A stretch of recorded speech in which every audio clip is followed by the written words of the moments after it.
All right, let us begin. Hello, everybody. Welcome, welcome, welcome. Let me say hello to all you nice people once again.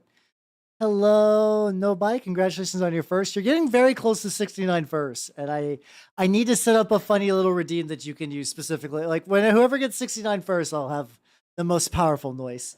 Just you fucking wait. Hello, Albert. How you doing? Hello, Headless. Yeah, I got the YouTube link plans. Imagine having plans. I do not. Haha. Anyway, hello, Ars. How you doing, the Dismayer? Nice. Ooh, that was a perfect one. I'm never going to get a snap that good for a long time. How you doing, Flopsy? How you doing, Rusted? Oh, you are really fucking close. Hell yeah. Hell yeah, hell yeah, hell yeah. Hopefully all of you nerds are having yourselves a good time. I have been locked in the, like, today is one of those days where I was like, yeah, I know it was actually, it's been relatively nice day. The guild, every now and then I'll be at the guild and I'll be like, ooh, I want to paint like real bad. I want to paint like real bad. And I basically bat flipped out of there and immediately started working on the Chaos Knight. I did some. It was already, what's it called? It was already getting, like, the oil wash was already sealed. So at that point, what I needed to do was actually go in and do, like, I wanted to do like a drippy sewer base. So I was using like resin, water stuff with like bits of contrast paint in there to kind of dye it up.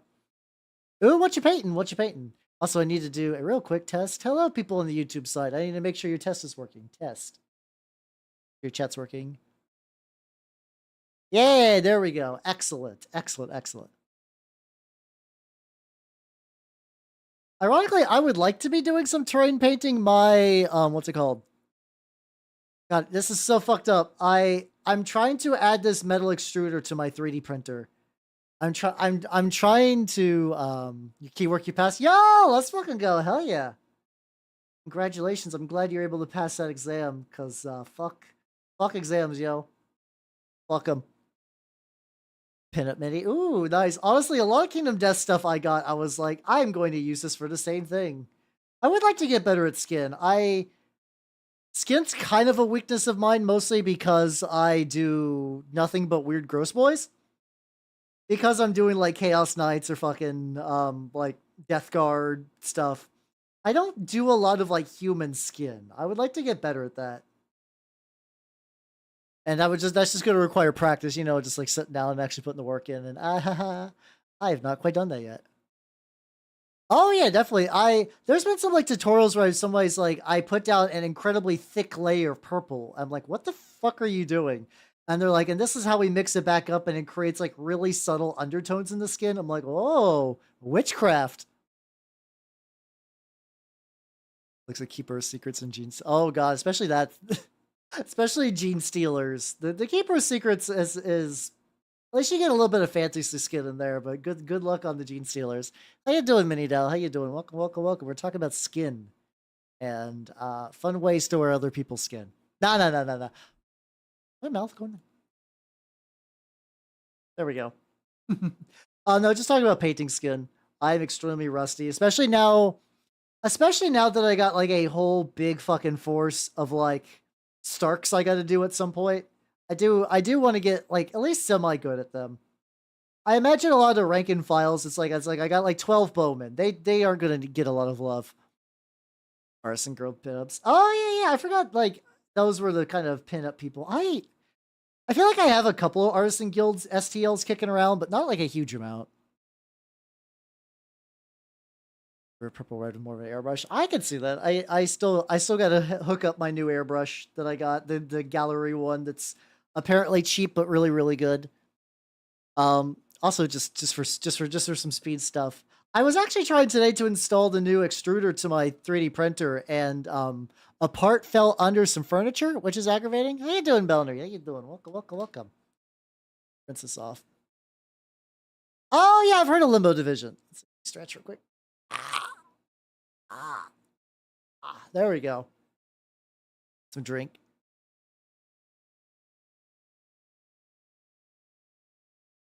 Yeah, I saw some Limbo Division models, and like, at least for me, the Limbo Division stuff looks nice. But whenever I see them, I'm like, I can enjoy a pinup model, but at least for me, a lot of the selling point of Kingdom Death is like the setting and stuff like that. So kind of divorced from the setting of Kingdom Death. I'm like, this is these are definitely saucy pinup models. With like satin draped over it. Oh yeah, like those. I remember seeing some like really cool models where it's like they have like a wet cloth over them or something like that, like over the face. There's an Arena Rex model. I have the Arena Rex Medusa that does that. How you doing, Fist in North Star State? How you doing? Yeah, it's me. I'm doing the Warhammer, the Whammer, if you will. I'm trying to get 3 models painted today, also known as the triple whammy. Hey, there we go. Puns. I never got into like the super recesses with this guy. I can fix that. Oh, Nintendo player, how you doing? Yeah, it's Nurgle time. Brush. I need a thinner brush for that. Basically, a whole dumpy out. Oh yeah. No, that's from my understanding. A lot of Limbo Division is like this is a warrior lady. She's got a gigantic sword and like maybe like 3 straps over her ass, and that's it. It's like Stella's like that. What's that game like Stellar Blade or whatever that's supposed to be like that? I don't know. I don't have a PS5. I ain't playing that shit. I have excluded myself from consoles just because I do not have the time or drive to do that. Not that I'm not playing video games. It's just that I'm not playing console video games these days. 7 chose as a hellish model to make look good. Yeah, mine is in a drawer somewhere half painted. She's a very nice model. I have 2 Arena Rex models. I have Medusa and I have like some guy. I do not remember his name. My store briefly had Arena Rex. Like they had like a display set up and I was like, ooh. Picked up like 2 models at the time, which I had no. This is sort of before I got back into Warhammer proper, so I was like, it'd be cool just to have like a mini to paint. And I did very little to nothing with either of those. I think I know where the dude is. I have like a miscellaneous unfinished minis box that I think if I went and decided to go grab him, I could probably find him, but I don't know if I want to do that right this right out second. The lad, Helfer, how you doing? Albert, I'm doing good. I got to do some oil washing and some. I I need to double check because like I did a really cool thing today with what's it called? I did a really cool thing today with water effects, but I believe it's still drying and also way too reflective, I guess.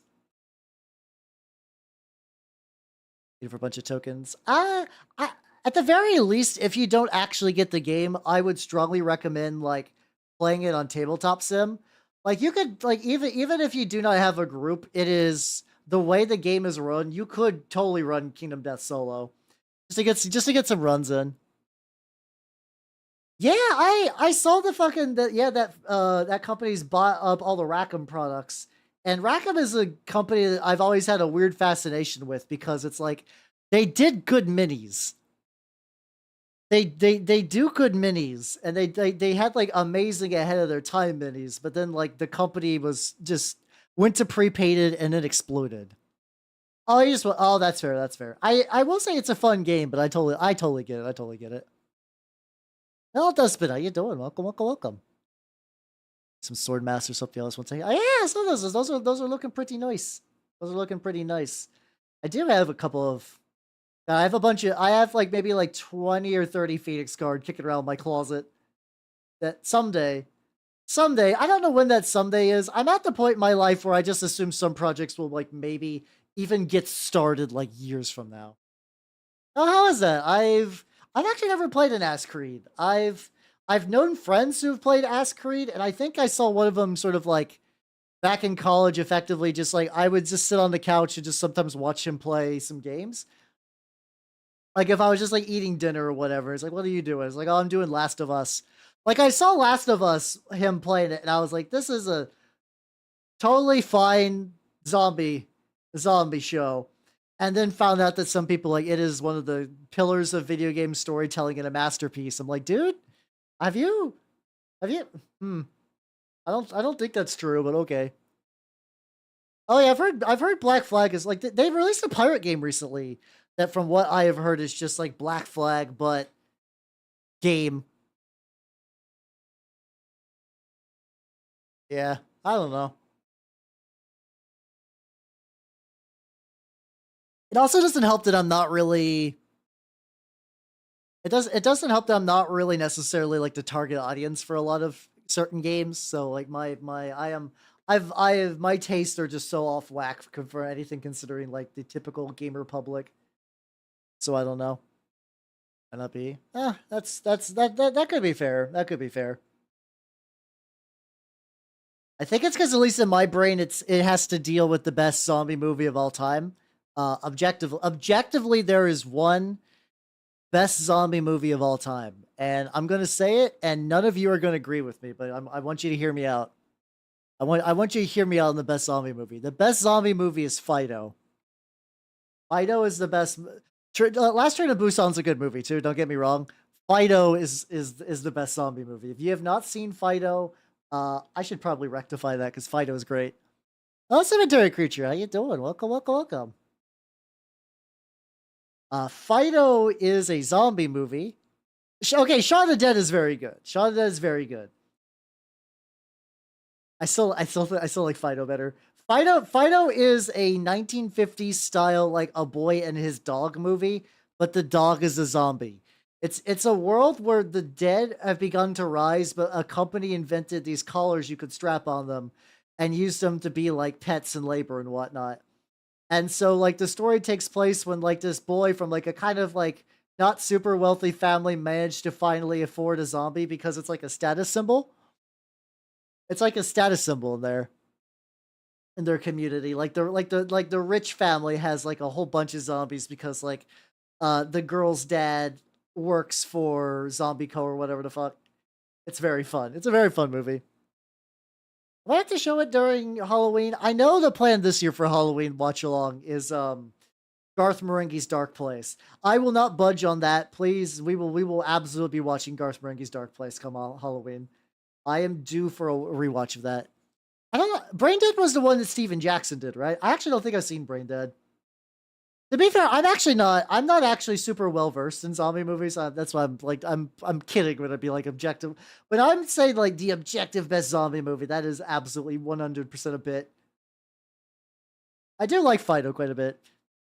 Oh yeah, no, Fido Nintendo is very good. I would strongly recommend Fido. It like I don't know how or where you would watch it these days. It might be on like Amazon or whatever. How you doing, Steve? Welcome, welcome, welcome. I probably do. There's a lot of movies that on paper I really, really, really need to watch. And I don't disagree when anyone's like, "How you need to watch this movie." It has just not happened yet. What to do for like a there's like a leather color I need. Hey, there we go. Steel Legion Drab and a dropper bottle that I did not do. He's ruined it for me. Better than going blind. That's fair. That's fair. Okay. Let me look at it for later. Oh, I guess. Oh, because like the thing is also too, I would have to compete with the Evil Dead movies. I did very much enjoy the Evil Dead movies. Like Evil Dead 2 especially. Evil Dead 2 especially was, even though it was like kind of a remake of the first one, but it was like, ooh, that was so good. Yeah, because that's the kind of fun thing about Steve Jackson, where from what I understand, he used to do a bunch of like weird Gonzo movies, and then he did Lord of the Rings. But not saying he was like a bad director or like a wrong choice or anything for that. It's just like, from what I understand, he befriended the dude behind New Line Cinema. Like they had like a friendship going on or whatever. Oh, I actually went to ad time. But yeah, what I heard is like at some point, like he became friends with the guy who behind New Line Cinema, and I wonder if that is like one of those things where technically there might have been like some level of nepotism, where we're not like hiring family member nepotism, but like, hey, you're my friend and you've done good for me in the past. How about you, Lord of the Rings? I need to what like, despite growing up in the '90s, I don't know if I'd say that my '90s movie repertoire is particularly large. I should probably just watch more movies in general. Like I'm due for basically most of the David Cronenberg movies. I did watch what's it called? I did watch Videodrome. Videodrome was very fun because I definitely went through. Is this wrapped all the way to the base? Yes, it is. what's it called? I did that one Naruto opening. That would require me to watch Naruto, and I have not done that. um, but cause like you guys know I like weird gonzo body horror stuff. So like on paper, everything David Cronenberg has ever done sounds like it'd be up my alley. But I think the only one I commit. No, wait, didn't he also do A Scanner Darkly? I definitely know I saw A Scanner Darkly, but I do not recall most of the details of that movie. Century of Exploiting increasing quality movies come out. You go, yeah, that's also true. Yeah, I think if I decide just to entirely pivot the course of my life, where it's like I like just like tomorrow, I'm like I am no longer going to be a Warhammer mini or generally a miniature painting VTuber. I will become a movie review VTuber. Then I might be able to catch up. Then I might be able to catch up to all the good movies ever released. Oh, dude, fucking Tokyo Gore Police. Okay.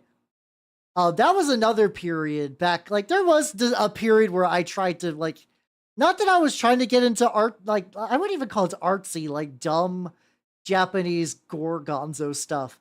But I remember Tokyo Gore Police. Was it not Scanner? Okay, why did I think of Scanner Darkly then? I don't know. What's it called? It was Tokyo Gore Police and also Meatball Machine. Meatball Machine. I remember that's the first time we're like this is ironically, this is me hanging out with my Juggalo friend. I remember, like, I was bringing a bunch of movies, and I was like, "Ooh, I was like, ooh, check these out. We should watch these." And I showed it to him, and he's like, I don't know. That was a bit much for me." And I'm like, "You're the fucking Juggalo. How can you not handle the over the top meat explosion?" But I can. This is weird. I'm the nebbish nerd boy. What's happening here? But I would love to rewatch both of those. I've also yet to see Tetsuo the Iron Man. Have I seen Cannibal Holocaust? No, but I need to. Mostly, I want to watch Cannibal Holocaust because from what I don't know how true it is because like everything I hear that sounds like it could be a true story is in fact a hideous lie, and I need somebody to correct me on this. I heard there was an incident with Cannibal Holocaust where they actually believe that the lead actress was killed in the movie, like it was a snuff movie that was aired, and she had to show up in court to be like, "Yo, no, I'm not dead. This is just a movie."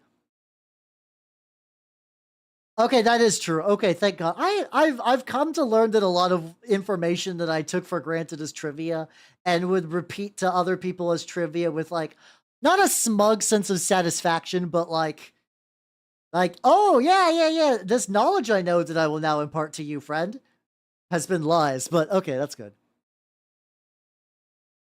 You know, watch Machine Girl because he uses the same name. That'd be cool too. A fake juggalo. He was, to be fair, he was a really light juggalo. Like he drank Fanta. He would listen to the albums, but he didn't ever like, to my knowledge, he never donned the face paint. I feel like once you have face paint, or maybe he did and I just never saw it. But he was like diet juggalo, I guess, to be fair. How's how you doing, horror living? Welcome. Yeah, I probably should, especially considering that I enjoy a lot of cannibalism bullshit. I know in general also apparently like Italian horror films go real fucking trippy and bizarre and like wild the fuck out. And I do like it when things wild the fuck out. Animal cruelty. Yeah, that's 70s gory Italian horror film. I'm not too I do appreciate the heads up. I'm not surprised, but I do appreciate the heads up. Part of me that's like, I don't know if it's a blessing or a curse, but I never really seeked out that kind of stuff, but because if you're on the internet during the eras I was, sometimes you'd see something horrible, and you're like, I can never unlearn this information. That sounds about right, Mini Dell. I do remember at one point a lady cut off both of a dude's arms, and then the arms would just continue to rain blood, and she turned around while he screamed, and she pulled out an umbrella and walked away. It's gotta be cool. Well, Tokyo Gore Police, it's like the thing is at least a gore for that. I don't know if anyone could be like real upset by that. Oh yeah, no, the I haven't watched a lot of spaghetti westerns on Nintendo, but I do a lot of the jank horror movies. In the every now and then for Wednesday on Thursday nights on Discord, I like to show a lot of like really jank fantasy movies. And a lot of the weirder ones happen to be made by Italians, if I'm going to be honest. I will not. By the way, as once again as a heads up, there will be no movie night this week. The guild is making me work overtime on Thursday, so I will not be able to do a horror movie, not horror movie, any movies, no movies whatsoever, regardless of genre. John tribute movie at the German classic, but like just weird. I mean, that sounds rad. There's like a couple of these kind of weird ones, like Tetsuo the Iron Man. I also kind of want to watch Antichrist. I heard there's this Antichrist movie that is incredibly fucked up and wild. So of course my brain is like, ooh, I would like to see that.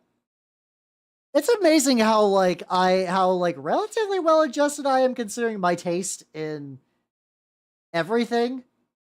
My taste in basically everything is like, Jesus Christ, hell, what the fuck? But I'm like, how's it going, everybody? I'm smiling, I'm happy. You from my belly black metal band. Ah, I got you. I mean, that. To be fair, any Faust story sounds like it would be like a pretty good shoe and tie into a black metal band. Oh, I know that movie. I know that Faust movie because that's the one where a lady is dissolved into a pile of tits. I do remember that. There's the Faust movie, which was like, I think Faust predates Spawn, but the comic book movie, which was like a very early '90s superhero movie. Yeah, no, like a pile.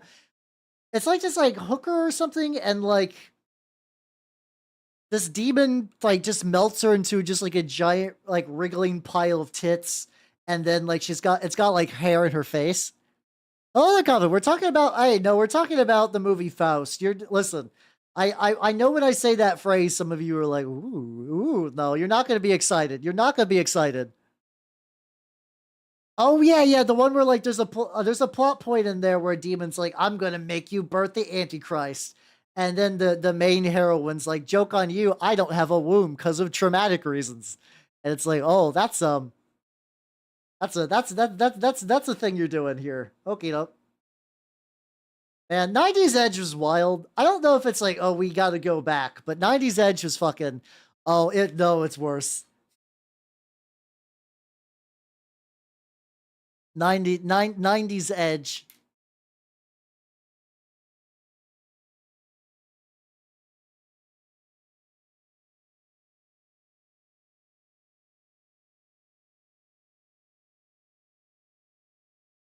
We've overcorrected. I think that kind of weird edgy stuff still exists. I just don't think you're gonna find it in the mainstream anymore because it's not profitable. What is the gruesome anthology? Oh, okay. Sorry. I saw Asylum. Oh, wait a minute.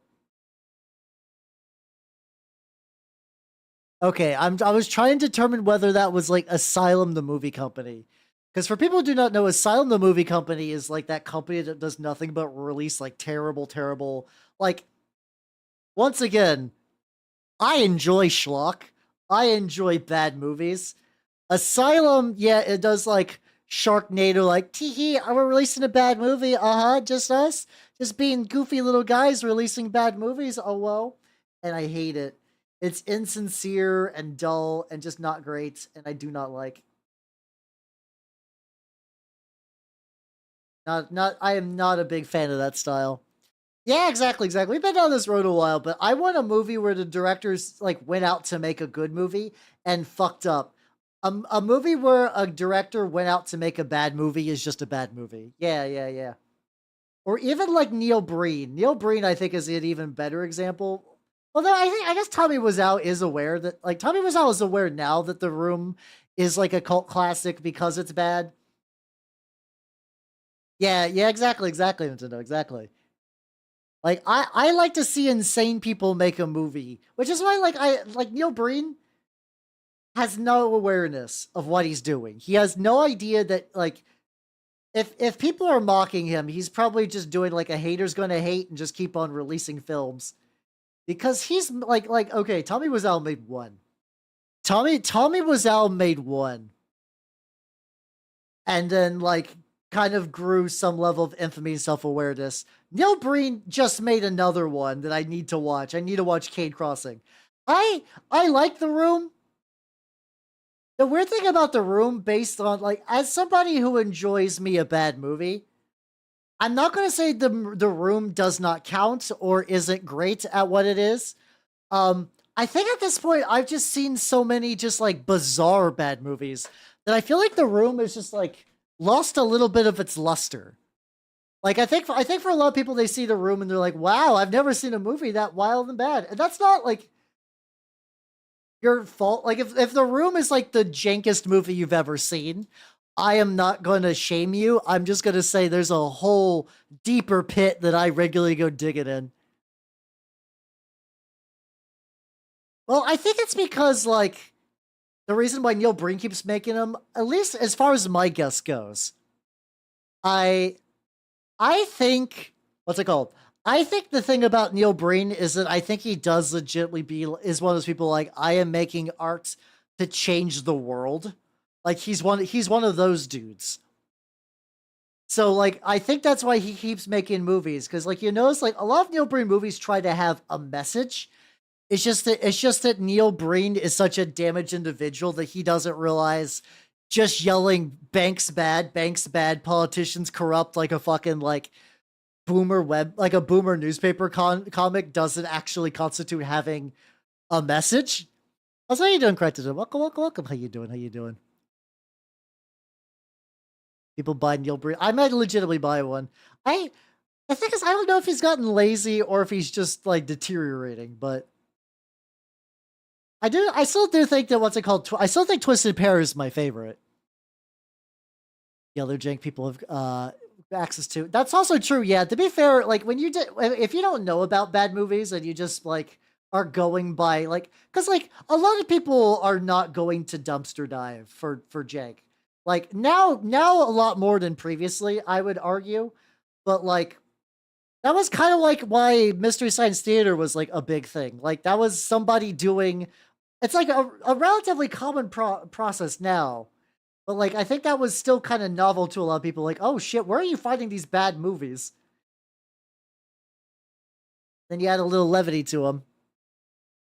But I also do think too, if The Room is a jank movie the only jank movie you've seen, and you would like to watch one that is like like easy to find and talk about and meme with other people. If you have not seen Troll 2, Troll 2 is absolutely still worth a watch, specifically because Troll 2 has an amazing companion movie called The Best. This is the funny thing I'm talking about. I haven't seen like all these good movies, but by God, have I seen Troll 2 and the companion movie. Troll 2 was actually, I think the directors were Italian. Now you mentioned it. I guess that just does track for like BC grade Italian filmmakers are just insane lunatics.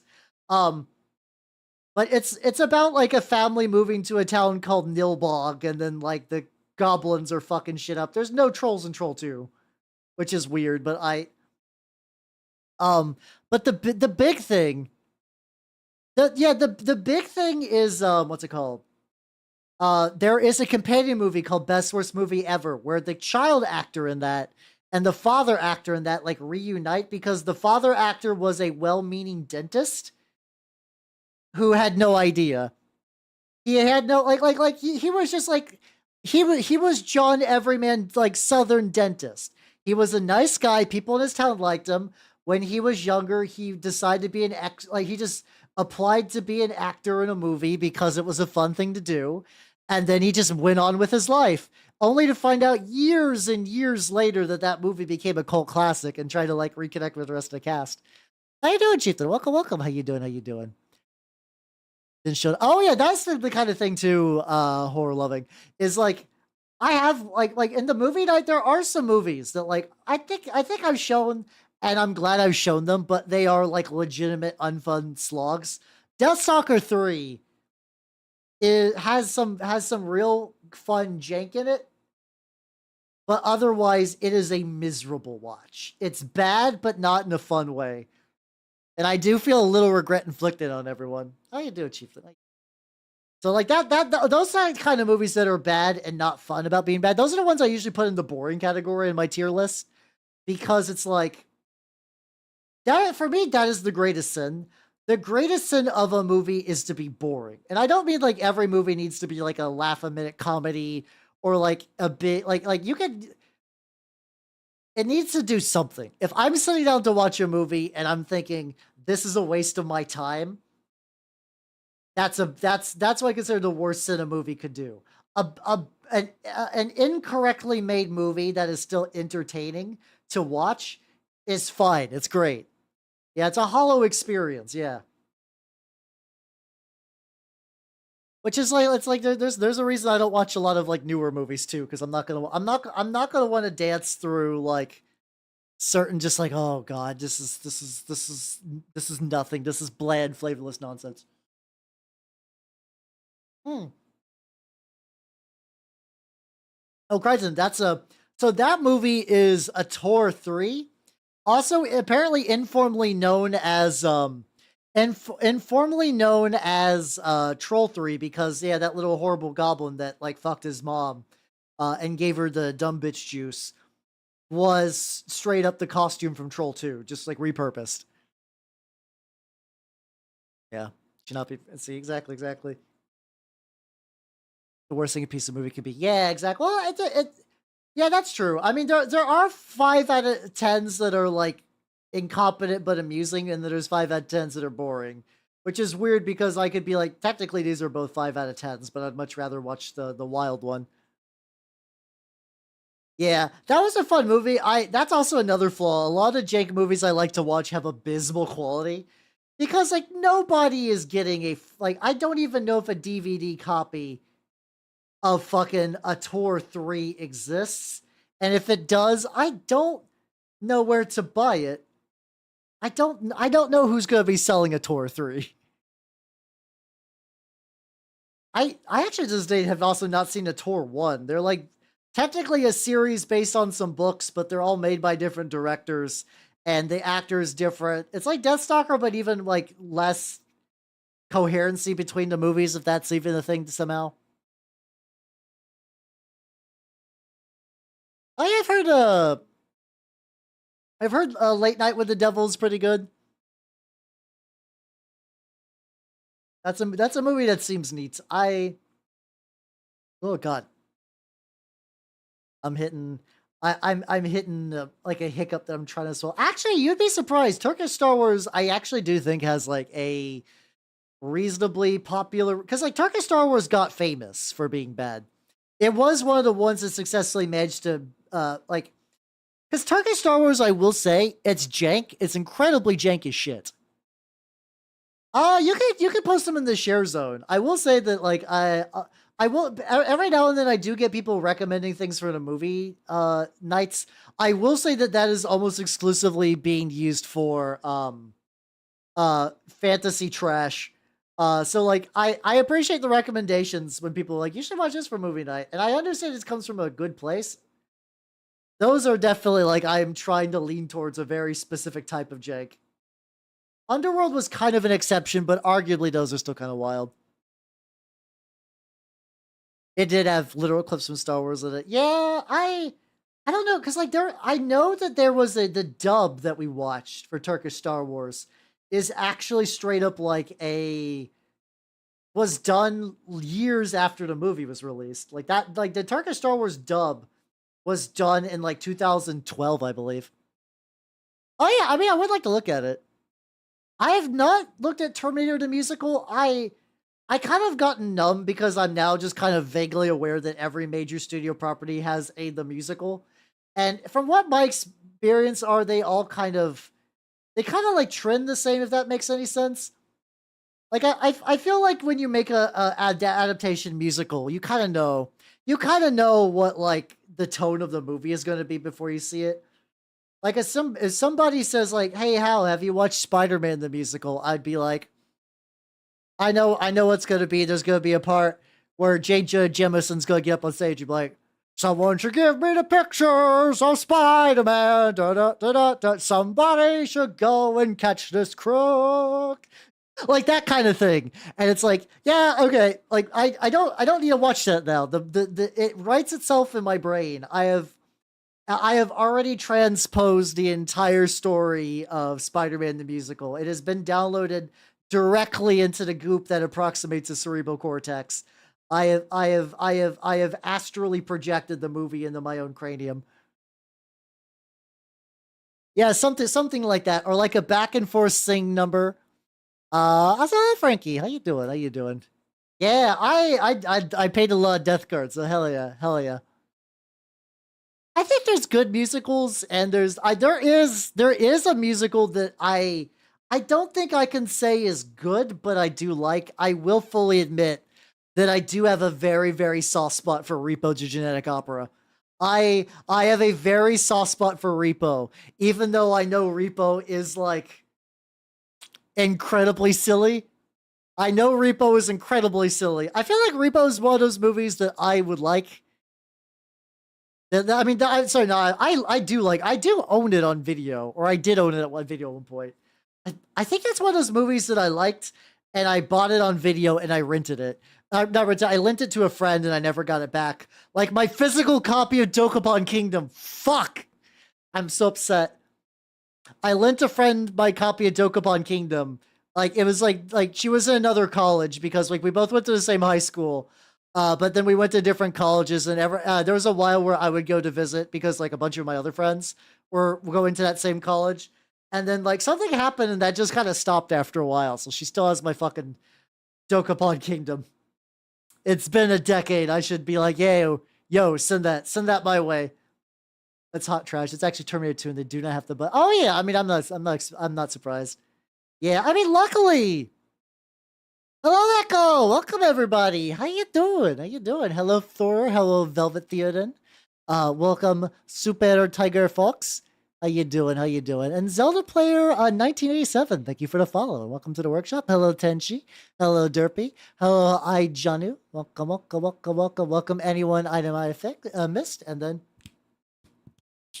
nice. It's me, the addicted guy. How you doing? I just known Echo for like 3.5 years, so I have a lot of sub length on her channel. How's it going, everybody?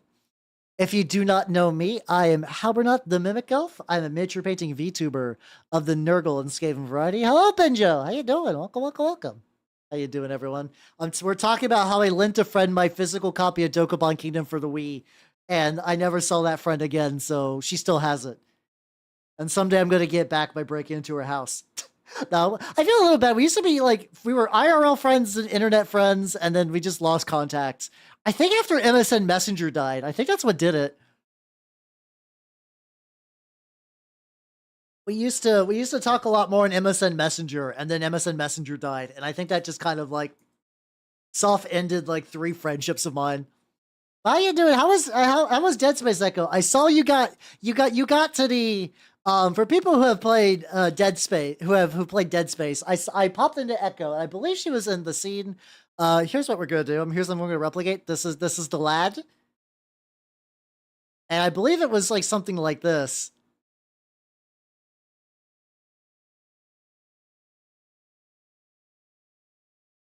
I believe that's where you were at when I popped in a little bit. I'm glad you finished it though. Hell yeah, hell yeah, hell yeah. Nice, nice, nice though.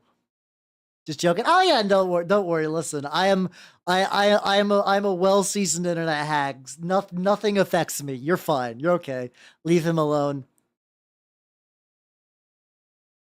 I was gonna grab my PP, but it's in a jar, so I'm just gonna. It's on like the other side of my room.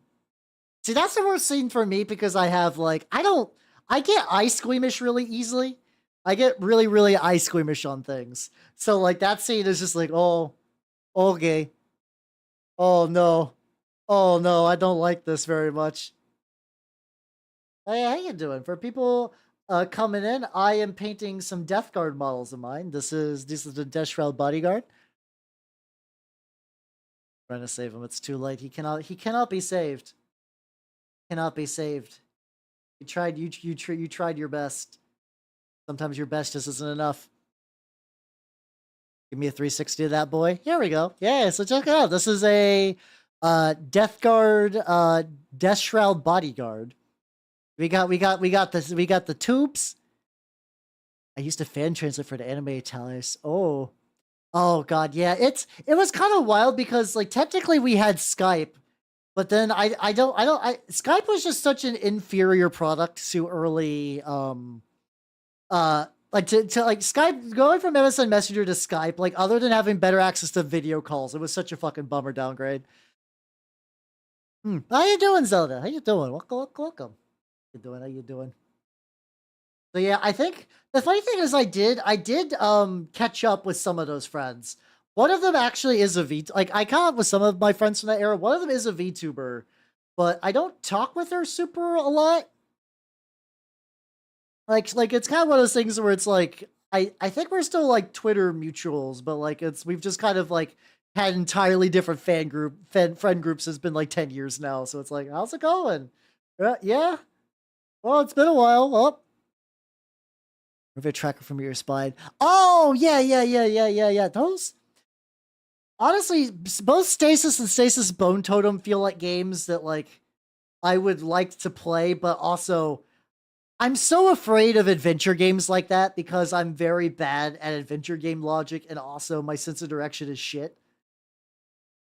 Like, I remember I had to stop playing, like, Darkwood or whatever because I literally had trouble sometimes navigating around the woods. Which, I mean, to be fair, that game is trying to get you lost in the woods, but I was like, And that was the few games I'm like, guys, I'm actually going to end the game early, and I'm just going to stream mini painting tonight because I have no idea where I am, and I'm just getting lost perpetually in the Polish woods.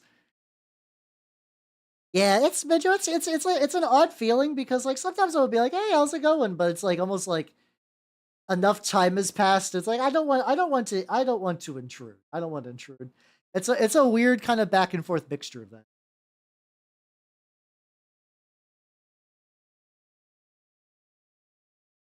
Also, Nintendo, that just sunk in the fact that you are trilingual. That you just casually dropped that you're trilingual. That's fucking wild. I wish I wish I could. Alas, I can only speak English. I can't speak any Elven on stream, but that doesn't really count as far as human languages go. I did take Japanese for many years, but my Japanese has deteriorated into basically nothing. Yeah, Death Guard's like my main army. I do like I do Death Guard and Chaos Knights. Here, I can show you guys some. I have a bunch of minis that will be coming like off the hopper to be finished. So yeah, this is some of my Death Guard. These are other Terminators. These are the Blight Shroud. I also got some Lord of the Rings models because I think that's a cool game, and also an Asterian Moloch that was made out of a rowboat girly man.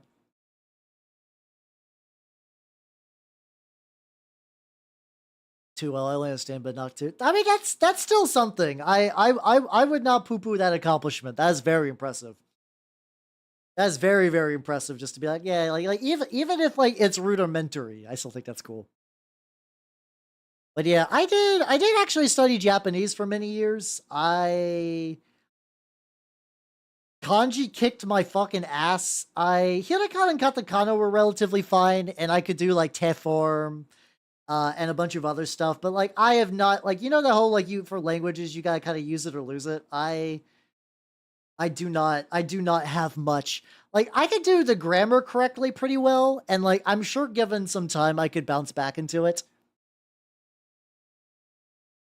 Just like yeah, Tolkien like English Tolkien Elven has some really cool shit going on with it.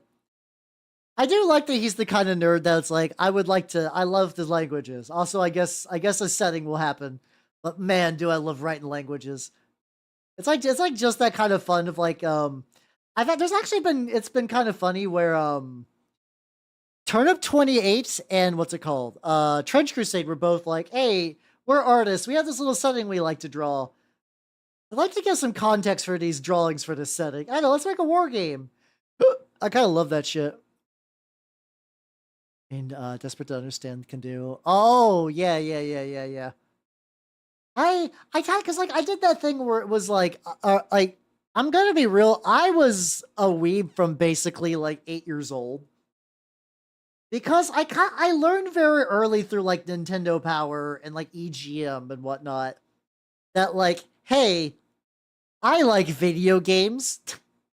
Which, yeah, I guess. But like, but really, my next thought was like, Japan is where all of the games I like come from. Huh. And then just more and more of my interest kind of built onto that. How you doing, Lego Man? How you doing? Welcome, welcome, welcome. I am painting some Death Guard. It's going pretty good. Also, oh, I can show you all the bases of these guys too. They got some pretty banging bases. Once I like get once I get this little bit of brown, I'll show you the bases that I 3D printed. I found these like really, they're like these like cool big like ruined rebar. Also, oh, better. Welcome, welcome, welcome. How you doing? How you doing? Someone touching this figure. Ah, that's not too bad. Like I don't know. I do, because I use a lot of like oil washes and stuff. I do varnish my figures. So in theory, as long as somebody didn't like fucking heat the mini, I would be fine if someone touched them. Like you know, usual like gentlemanly, gentlewomanly, gentlepersonally, like, hey, this is something I put a lot of time into. Just like treat it with care. And like if somebody like dropped it on accident, that'd be fine. But like if they're being reckless, I would be like, I'm not playing game with you anymore. How you doing? How you doing?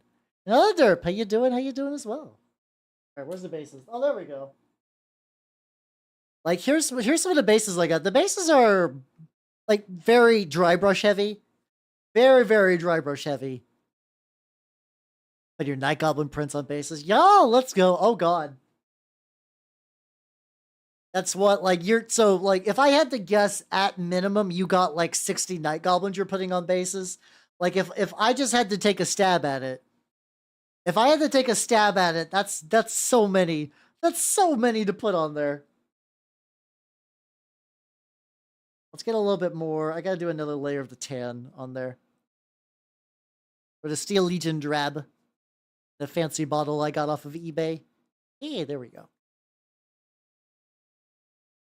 But yeah, best of luck with that. I'm rebasing more of my, what's it called?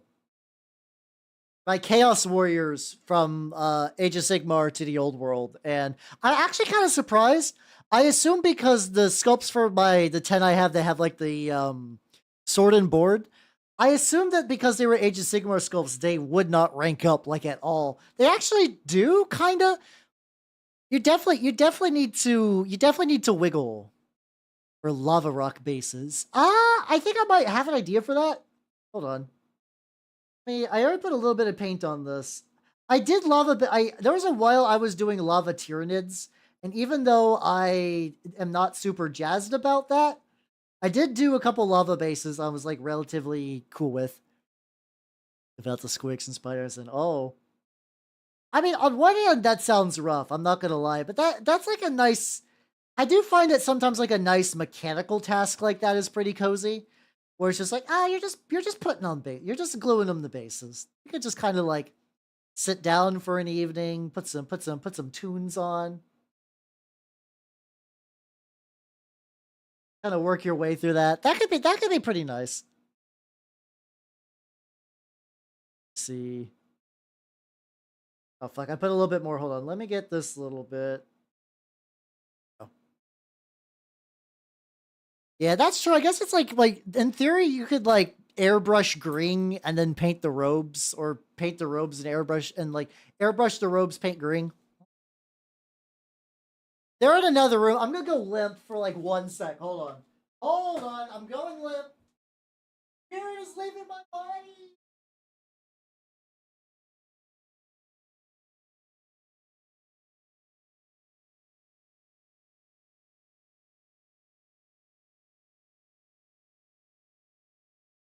Spirit is returning to my body. Ooh. Okay, there we go. There we go. Okay, so this one is kind of one of my earlier volcanic test bases. The rock is made with tree bark. Tree bark painted like a black or a dark gray and dry brush with a light gray actually is a really nice slate. The lava is like a texture paste. Some sort of like crackle texture paste. And then I think there's probably a better way to do like the lava bits. I did like red and then kind of like spread out little orange bits and little yellow bits, and then I did like a dry brush of black to kind of be like, oh, the lava is cooling. That's all good, Benjo. Have yourself a good night and take it easy. Thanks for stopping by, yo. How you doing, Grind? Welcome, welcome, welcome. How you doing? One Nintendo player on the YouTube side was asking about bases. So I was like, oh yeah. I've done some lava bases. I've done some lava bases in my time. Let me get another drink.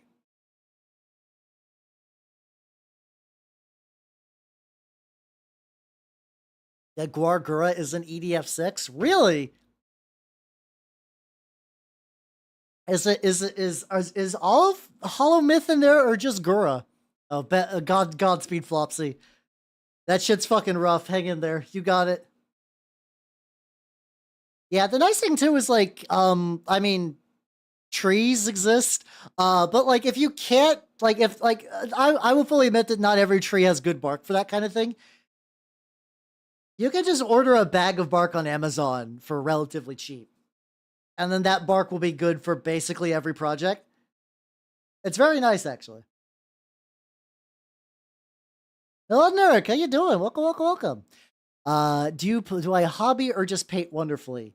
I used to actually play war games. I will admit I am incredibly rusty. I was originally a War Machine player back in the day. I played some Age of Sigmar, Warcry. I've dabbled, like, I try to get a couple of games near me with stuff like Malifaux and whatnot, but they never really took off beyond a couple of test games. COVID happened, and I have not necessarily really played a proper war game since. So yes, I am a fake gamer girl. How did you know? No, but I'm trying to I'm eyeing my local game store, and I'm trying to get back in for like I've been really jazzed for more A Song of Ice and Fire because like, hey, Games Workshop once again, make a good app. The fucking Song of Ice and Fire war game has an amazing app, and you know what's really cool? You can just go to the app and be like, I bought this box. Like I could be like, I bought the Stark Heroes box 1. And then it will go, okay, so now when you build an army, you can say only build armies with models I own. And it will just automatically adjust what's in there based on what you have. And it's really handy. And you can just kind of look over the entire range, and it's got all the stats and all the rules for free and all the errata just in one app. Games Workshop. And it's free, Games Workshop, because you know what's this is something that Games Workshop doesn't understand, or they understand that I think really they understand, but they know that they'll just get more money by selling rulebooks. But something that is very nice about having a good rules app is that I can just look at it and be like, you know, if I want to build this other list, I got that list would be pretty cool. What would I need? Oh, I just need to pick up these. And then they plants the seeds of like, ooh, maybe I will purchase some more models. Yeah, exactly. Or even like, yeah, maybe if I want to look up another faction, exactly in this, exactly. Would be nice. So yeah, I got into a tangent. So TLDR, I am very much a out of practice former war gamer. I would like to get back into wargaming because I did enjoy it. I did enjoy it quite a bit. That's the Chieftain. That's fucked up because like it's an alien game. Like I've played a couple of the EDFs. Infinite Ammo Rocket Launcher, my beloved. It's such a great concept. I don't know why more games don't do that. Why no Ina? Why no Ina in EDF? Come on. It's come on. Come the fuck on. Please. But yeah, I don't know. What was the last EDF I played? I want to say the last one I played was like 4.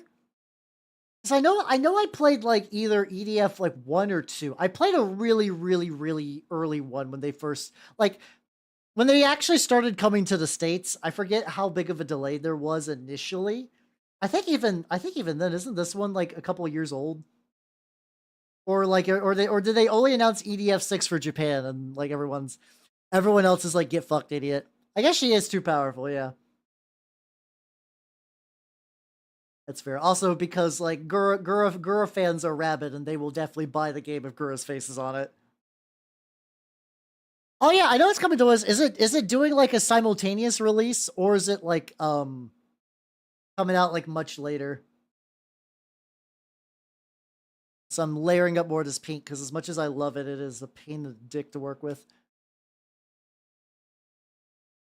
Oh, that would be it then. Okay. Because we're kind of like spoiled, I guess, these days. Which I don't think is a bad thing, but I do remember for a long time it was like, oh, there's this cool game coming out in Japan. I wonder when we're gonna get it in the US. At the very least, like I do like that now that's like after like decades of being Japanese only, there'll be like a fan group will translate a game, or like they'll finally be like finally get a port to like a virtual console or Steam or whatever. We do live in a golden age of getting access to older games. I will say, no matter like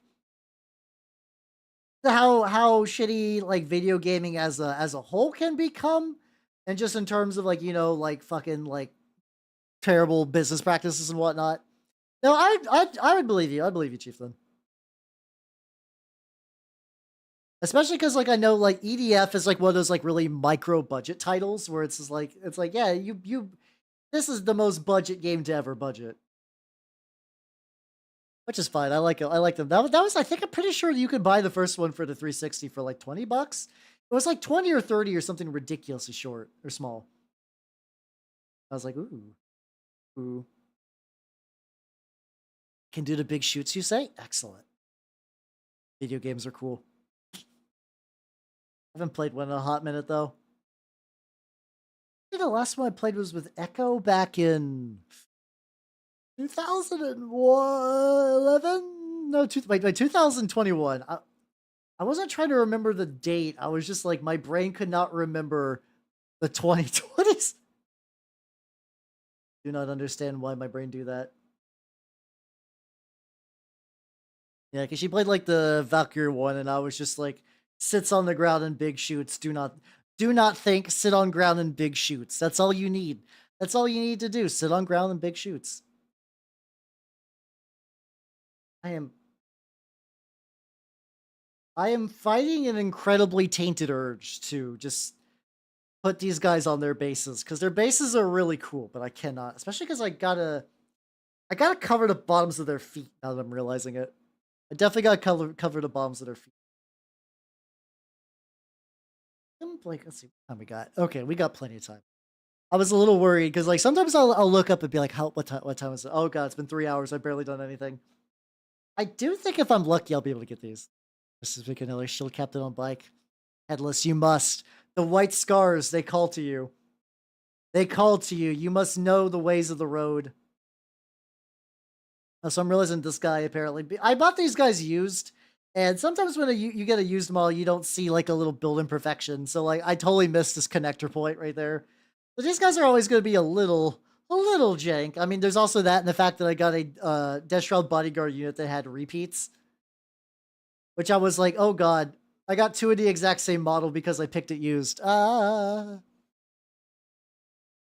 have custodian's bikes. I mean, on one hand, sure, but on the other hand, that just shows what you want. You want to bike. You know, deep in your bones that the laws of the road.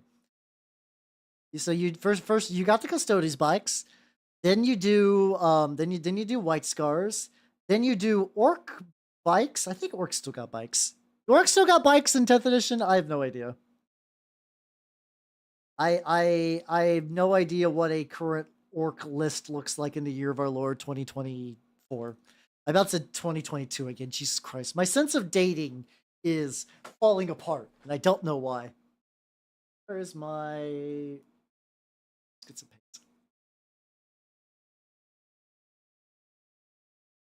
Doing a good paint shake.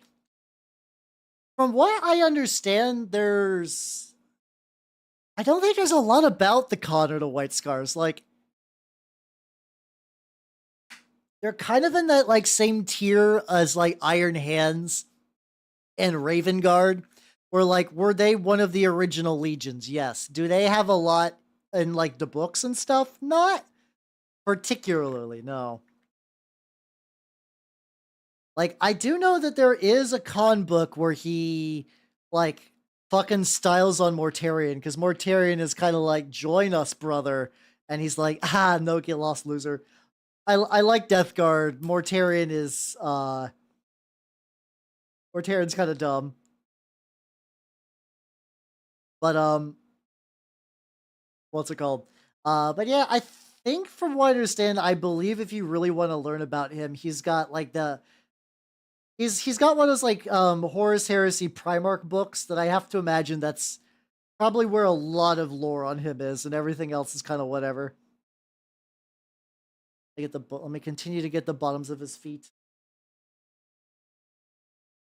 I swear the reason I'm doing this is because probably when I put him on the base, there might be like an angle where this shows. Also, I had to like forcibly remove these, so some of them have like basing material stuck to the bottom. But like, it's Death Guard. If they got like weird, irregular, crusty feet, that's on brand. That's on brand. But yeah, I think other than like that and like some other stuff, I don't think there's a whole lot of like white scars in the con lore in particular. Which is kind of wild because like I mean I guess it's like even though there are like a bajillion fucking Warhammer books out there, there's only so much like when it comes to Space Marine, there's only so much love to go around. So I guess you gotta either like prioritize like well like we know Ultramarines will sell. Like I'm not agreeing with it. I'm just saying objectively there are people that like Ultramarines, and those people do tend to spend money on books and shit. So like they would absolutely make sense to continue to make books about. And then I think every now and then you got like the weird anomalies. Like I have not read it yet, but I have heard nothing but good things about the Night Lords trilogy. And I do legitimately wonder, like, if it wasn't for that trilogy, if the Night Lords would even have like much else really going on. The bombs that is dry. It doesn't, yeah, but I can see why you would do that because like I think it's kind of like the same thing where it's like comics have this as well, where it's just like you're working on the big project. You want to leave your mark. Also, hello, Kataro. How you doing? Welcome. Thank you for the follow and welcome to the workshop. How you doing? I'm painting some Deathshroud Terminators today. We're talking about how White Scars get no love. But yeah, but I imagine like if I was to sat down and was like somebody like Games Workshop was like, Hal, you must write a Warhammer book. I almost also feel like it would be better for me to write new, like almost entirely new characters, because like I would not want to upset like people who are really into some Warhammer stuff are really passionate, and I don't think that's necessarily a bad thing. But I cannot imagine that pressure that puts on you, where it's like, okay, you must dig through every instance of lore this character has ever had to make them consistent, and also you must do something to so they're cool. Like if this is a book on let's say I'm doing a Death Guard book. Like I know a decent amount about the Death Guard, but not the most. Um, I'm doing a Death Guard book. I know generally what's going to be in it. I know generally how it's supposed to go, so I can get the rhythm. But like I've not read every bit of Death Guard piece of literature. I've actually not really read any, if I'm going to be honest, other than like typical like codicy info and stuff like that. Okay, the occasional wiki dives. I got Lords of Silence queued up to read because I keep hearing that is like the definitive Death Guard book, and I'm like, ooh, I need to get a new glove. I forgot that this one was fraying apart. Do I need to go to a different room and get a glove? I have to do that after these. That probably is why they do that. Now I also have to imagine like if you do commission the same author to write a trilogy, you get like more natural character buildups and payoffs and whatnot. And you know how like if you make a character, you know their motivation, you know how their story goes, as opposed to like you write a story, you make a character. Anyway, that was your commission for G-dubs. You fuck off to work on something else. Someone else picks up that character, or like you're told to write a story. You're like, okay, you're gonna write a salamander story, and the enemies are, I don't know, they just say, all right, you have to make them fight Necrons. Sure, why not? And you're an author, like you're familiar enough with Warhammer, then they probably have like a writer's Bible. So you could be like, okay, this is what the characters are like. This is what so a bunch of other stuff is like. Write it like that. And like you'll still could probably fuck up. I do also wonder, like, there was a big magic controversy a couple of years ago, when there was a book for the War of the Spark set, which is supposed to be like a big Planeswalker set, and they hired an author, which I don't think the author was particularly good anyway, but like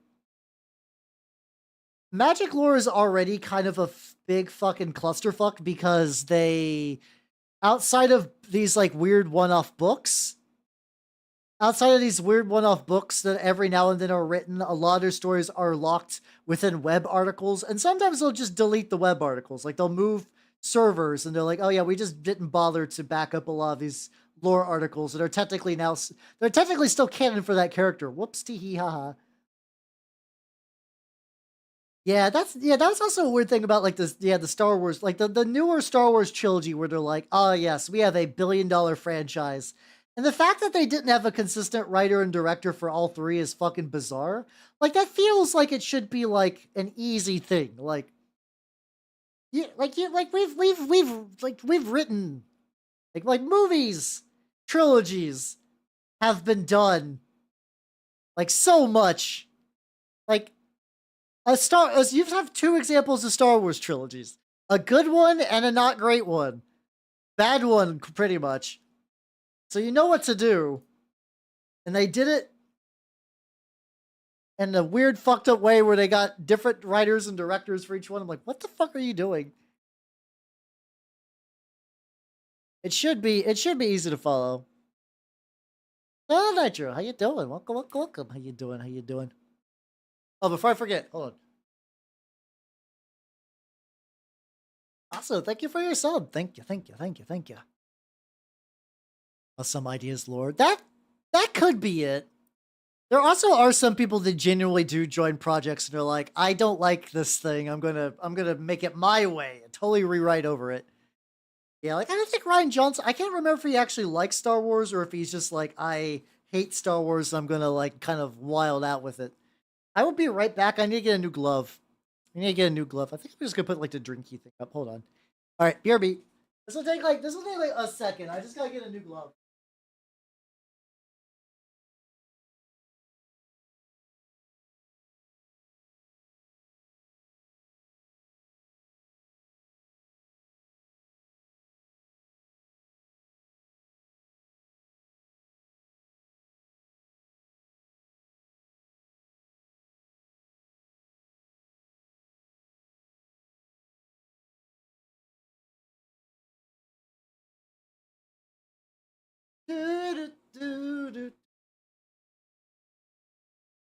Hold on. I will have this in a second once I figure out which end is supposed to hold the thumb. How do thumb work? How? Oh god, those are shittier too. I picked up a bunch of bulk ones because I also use these for like resin printing. Oh, there we go. Like basically whenever I handle any resin whatsoever. There we go. Here I can come back now. Hey, there we go. I've come back. I like if I handle any resin whatsoever, I make sure to like wear like these gloves because you don't want that shit to touch really anything. Ideally, the more you can minimize contact with liquid resin, the best. So like every time I do a resin print, I use two gloves. I use two gloves to like take out the stuff, put it in the little washer thing, and then eventually I take it out of the washer. I have some reusable gloves at that point that I wear, and I use that to like snap everything off the sprues and put it in the little curing station and whatnot. Well, thank you for the hydrate and stretch.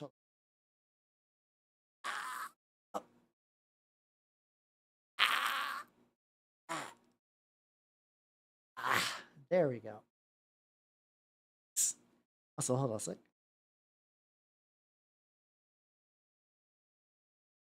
swear I thought I saw a section that was like unpainted. in the reflection.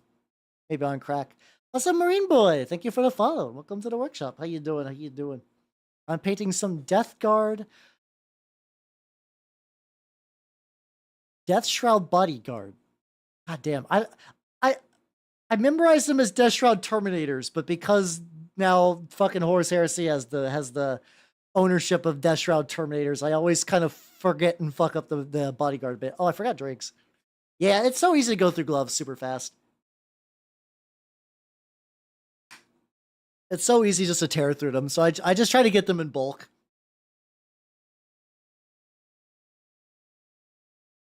Your face? I don't know if this guy's face actually ever got painted.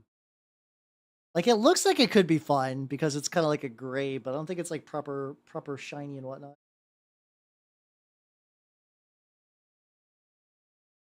We'll go and get the feet.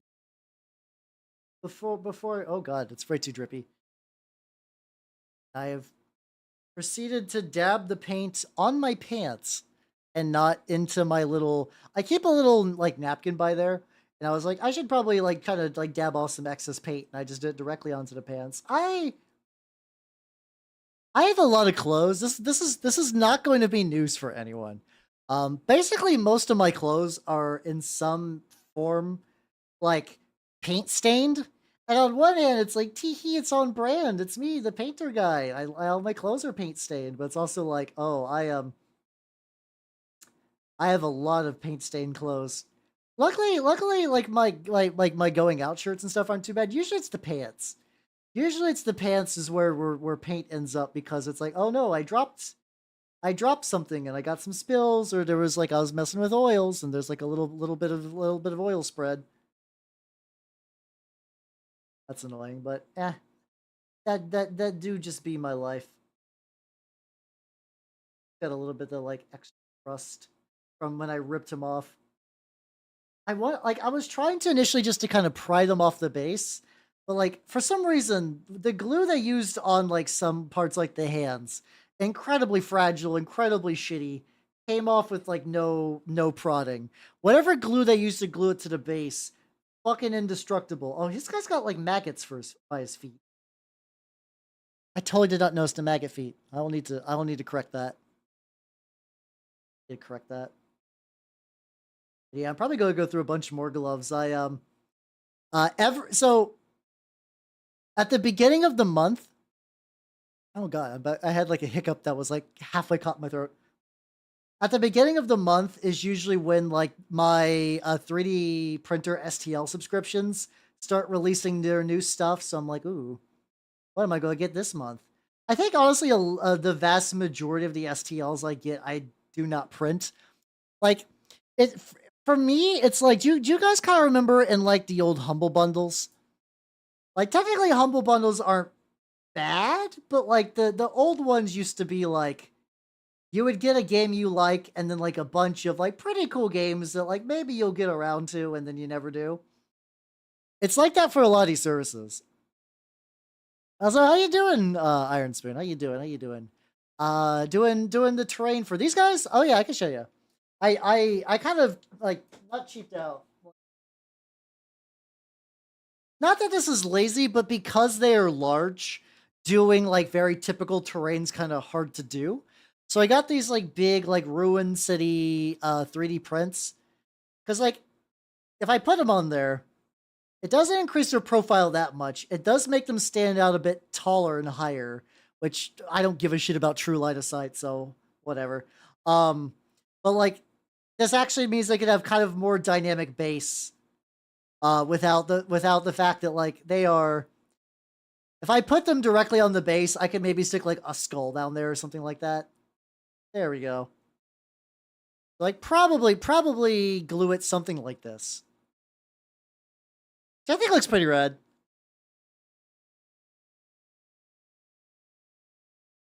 I strongly despise true line of sight. Like the thing is, true line of sight has been solved. Like not only has it been solved before, it's been solved in like multiple ways that all make sense. Like some game, like Malifaux has a size stat. The size stat is how big your model is, and that determines line of sight. The other option is you do base size. So it's like in War Machine. Do you have a 30mm base? You take up about an inch of height.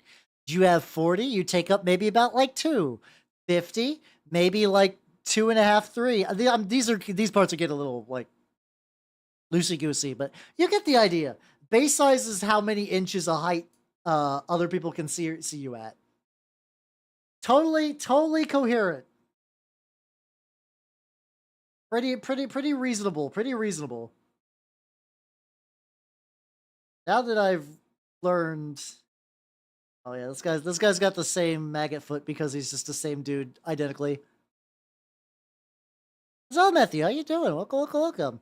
Yeah, the thing is also too, I do also think true line of sight. You guys know, like the have you guys ever seen those incredibly sad Warhammer tournament pictures? Like I don't hate tournaments. There's sort of like a weird thing where there's like I run into elitist casuals bitching about tournaments and stuff like that. And it does seem like there are tournament players that just like playing in a tournament setting and that's how they have their fun. And then there's nothing bad with that. But because like tournaments need a lot of terrain and like there's all these big events, like these game stores have to make a bunch of terrain. And a lot of times is you get the saddest looking terrain you've ever seen because it's a time and money thing. So let's say there's a venue, they're having a Warhammer tournament. It's going to be a big one. How do you afford to have tournament that is tournament compliant for 40 tables? Let's even say like 64 tables. You got like a big bracket. You have to make a bunch of incredibly shitty like styrofoam or like cardboard box like left angle ruins. It's real bad.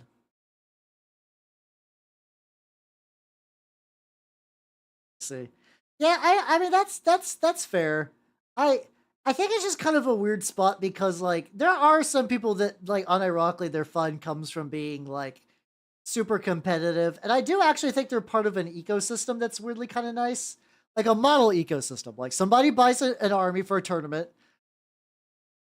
they play it out, they have fun. Then the army is no longer tournament viable. They sell it secondhand. Somebody picks that up because, hey, affordable models are entering the market.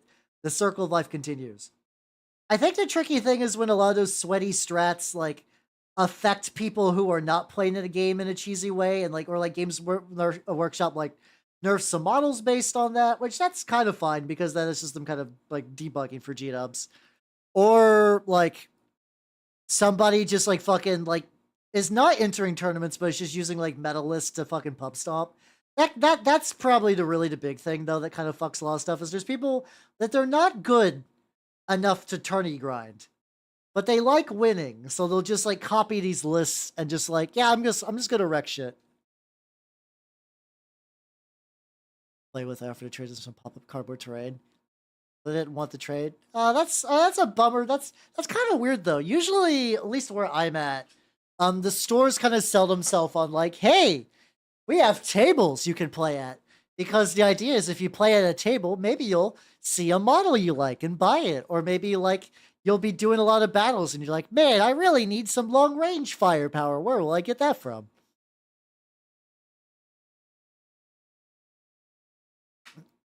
Well, I feel you, Flopsy. Apparently, I heard Arcoflagellants got nerfed a bit, so I don't know if that's going to help Sisters, but I hope it does. But yeah, let me see if I can find a picture of that, because there's someone on Warhammer terrain. Let's see if I can find. There's like one. The nice thing is like I will say resin 3D printing kind of helps a little bit. Like that and MDF. Let's see. Let's see if I can find. Let's see if I can find this like real. There was this real jank bullshit I remember. Okay, this is not quite it. And I can understand if you're like learning to play and you just make a bunch of kind of like cheapy, easy cardboard terrain. I totally get that.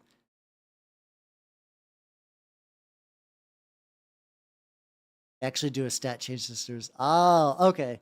Yeah, I think there were some complaints that they didn't do a balanced data sheet. But yeah, this kind of stuff is sad. I do like me like a fleshed out table. Like, man, that's a bummer. That's a bummer. But like, I can understand. I can understand you are a game store. You have limited time and money. Yeah, at least this one's cut out the windows. True. So should run the Castellix. Because of the Akians and the actual Hellbirds. I don't know if I know about that model. Also, there's something really annoying on the YouTube side where it's so desperate. It's like trying to put like a little heart emoji over the very last posted thing. Ooh. I don't know if I've seen these ones. I've never heard of these guys before, but they're fucking rad.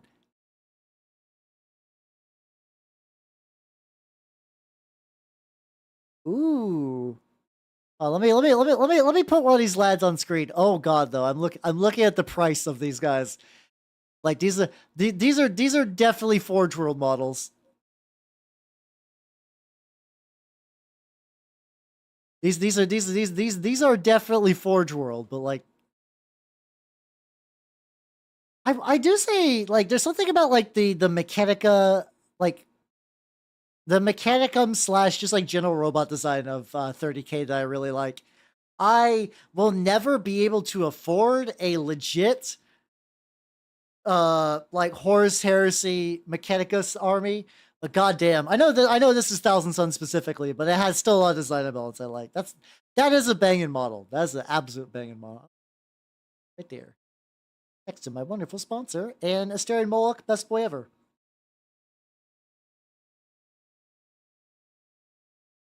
Model pretty own. That's probably the best. That's probably the way to do it. That's probably the way to do it with Forge World. Forge World where everything's out of stock and also worth more than your entire house. The general apathy. That does seem kind of weird. Like, I can understand not having their own set, and a lot of like at least in like the store I have, like they do have their own terrain. But I feel like if one of the local guys was like, "Hey, we made some terrain for you all," I don't think they would be apathetic. Like at worst, it'd be like we're probably like cool. That's really cool, but we're full up on terrain right now. Like if they had to refuse, that's very weird that they don't have terrain though, and they're like, "Nah, we good." Like, are they just like? Hold on, I'm gonna snip this a little. Are they like just that committed just to not having play places? 'Cause that's really about the only thing I could think of. Is like why you would be so adamant. Like I've like it's like I'm gonna be real, Matthew. This your store is an anomaly. I've never seen a store like this. That like I understand some stores like I said just don't like are just maybe like an online only store or something, but I've never seen a store that's just like we absolutely refuse to have tables or have people come in and play games. Like at that point, like, because here's the thing. You get into tabletop game stores because you love tabletop games, because otherwise that is where money goes to die. Nobody makes money on tabletop game stores. Nobody. Nobody makes money on that. That is a labor of love. Full stop. But like why would that be your labor of love, but also you're like, no games. No games, sir. Also, did I just like not get this back leg at all? Damn, I totally did not. Let me fix that. Oh, okay. So okay, that does explain it a little bit. If they are primarily card store. I still think they should jump at that though, because let's see, hold on. Sorry, I didn't realize an ad break. But yeah, that is weird though. Like, even if they are a primary card store, that is just free advertising to get people to buy the terrain and what I mean to like buy Warhammer stuff. You play there. And I understand if you don't want to go like whole hog, but like you're offering to do it for free. It's baffling. Gotta get my paint sounder real quick. I gotta unclog the purple. He apparently died when one person stopped caring. Oh, okay. Which I mean, I I guess in theory, I mean, it kind of sounds like you're wanting to pick up that torch, but also it kind of sounds like they're not giving you the tools and desire to do so. Like I can maybe see if is that like the only store nearby? Like I know I am very blessed that I live near a couple of other stores. But yeah, oh god, yeah, if it's like the only one nearby, that does suck though, because that just kind of means your options are sort of limited.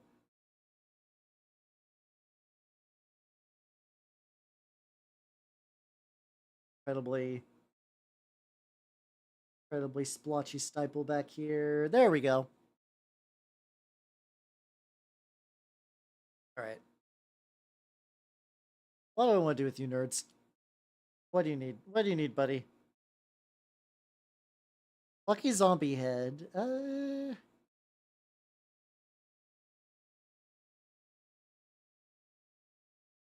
Tube has like a little angle I need to hit. 2 hours in New York. Ooh, yeah, that's always the problem too, where it's like distant. Distance is sort of a big thing. I mean, if you think it would be like worth it in the long run to like invest your time and energy to like help kickstart a community near you, maybe, but like I could totally see just be like, no, I'm good. That is a lot to ask. Oh yeah, I could like really I figure out what to do with the scythe. The scythe has a lot of potential for like I could add some details to this bad boy.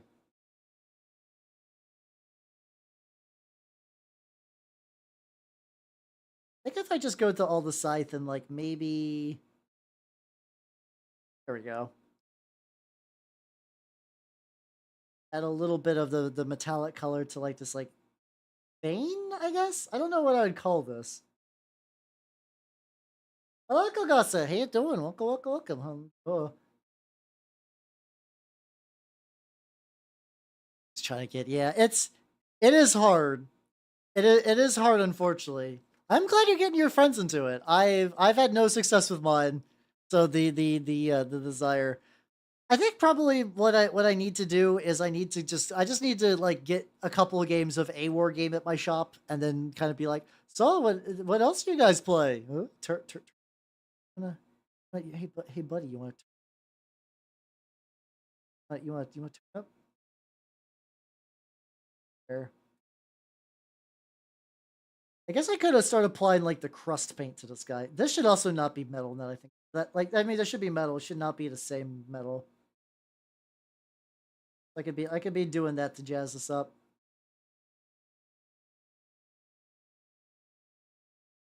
That's like a tube back here too. God, there's a decent amount of detail on this bad boy, but like already adding quite a bit.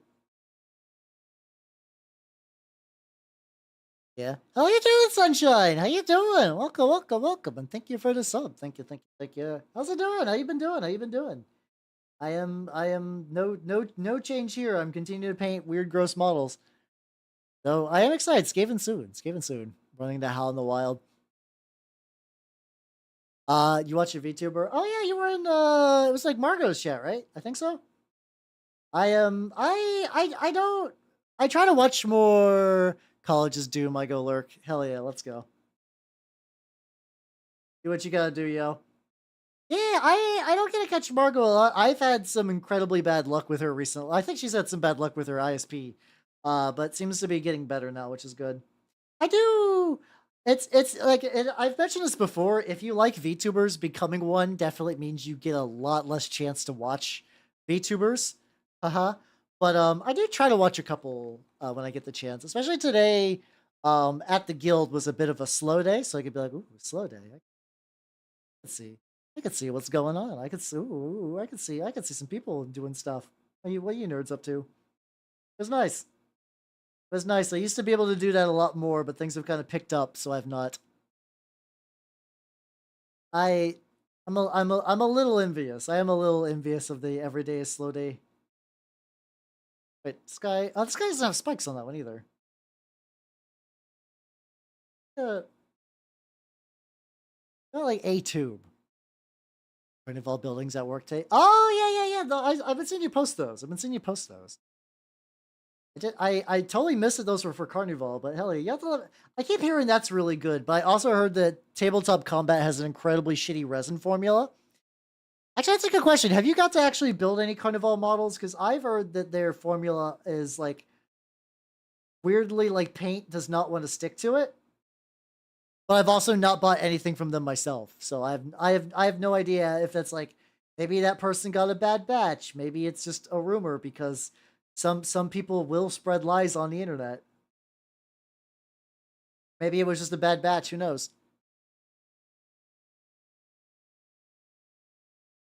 Yep. It's like all their games do seem neat, but they require just enough setup that I'm like, I don't know.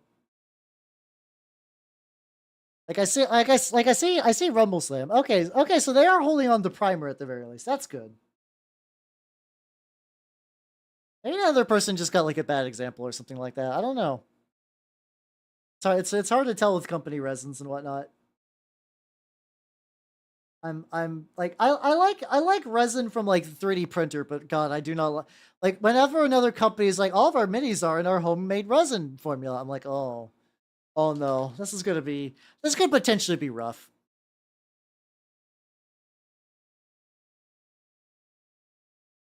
Has some water features. Ah, gotcha. I'm man, this is fucked up. So I was working on my 3D printer, my FDM one, has been basically out of commission for like a month now. It's weird. I could print bases with it, but if I also Astrofire, how you doing? Welcome. I'm painting some Death Guard lads. What color was that? Copper? I think so.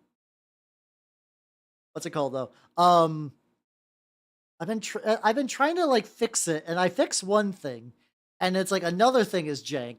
Like I really am going full ship of Theseus, but I was working on it like literally right before stream. Like right before stream, I was like, ooh, I need to what's it called? Slightly bigger. There we go. I was working on adding a metal extruder, and I dropped a bit, and like one part flew. I vaguely know where it is, but I think it went under a shelving unit. I'm like, oh no. Am I gonna have to like unplug this entire goddamn shelf just to get to this? And the answer is probably yes. Which is a bummer. Any Emperor's Children slash Chaos models? Not kinda. Yeah, I have one hold on. I have one model that has been kind of sitting on the I would like to get around to finishing that up shelf. Specifically more the Emperor's Children Slaneshi kind of side. I think I wanted to make like a not technically Emperor's Children directly, but like a Warhammer like 3rd edition Chaos Codex Slanesh Warband. Hold on. Where's the lad at?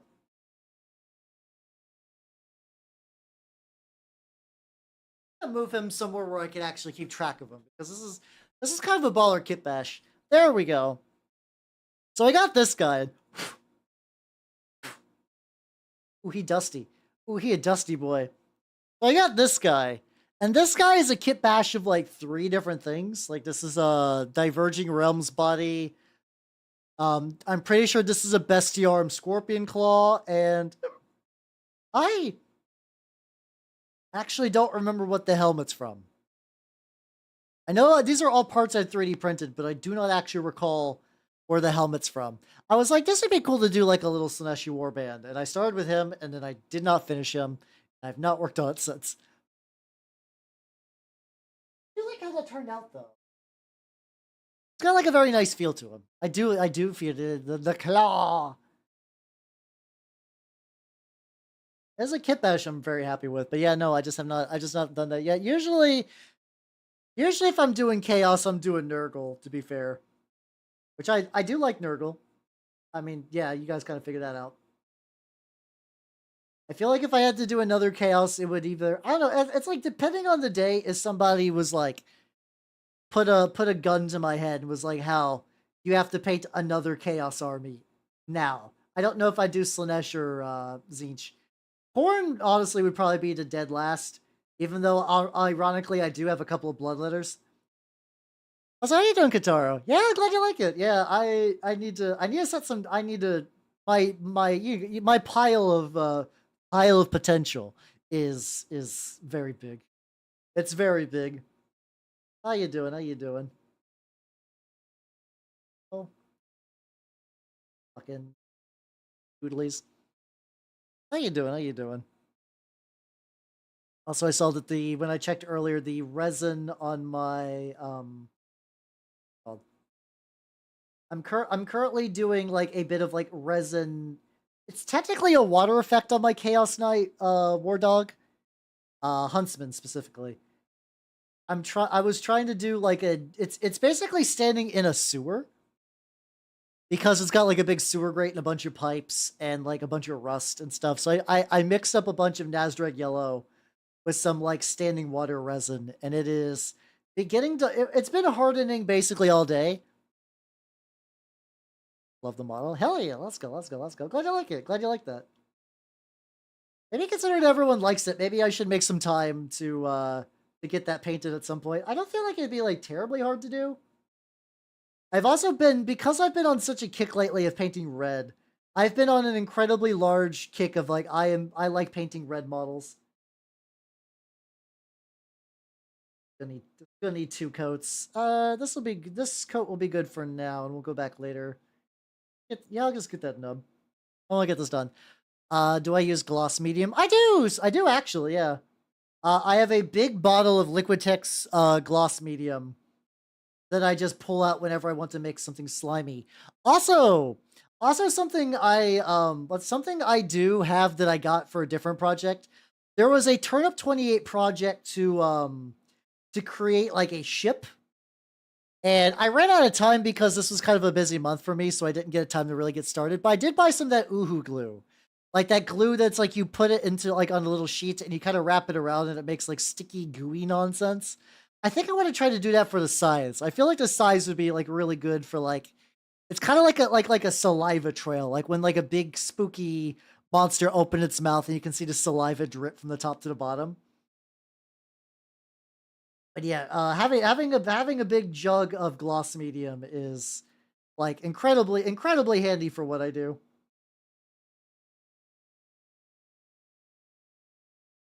Oh, until I get the oil wash on it.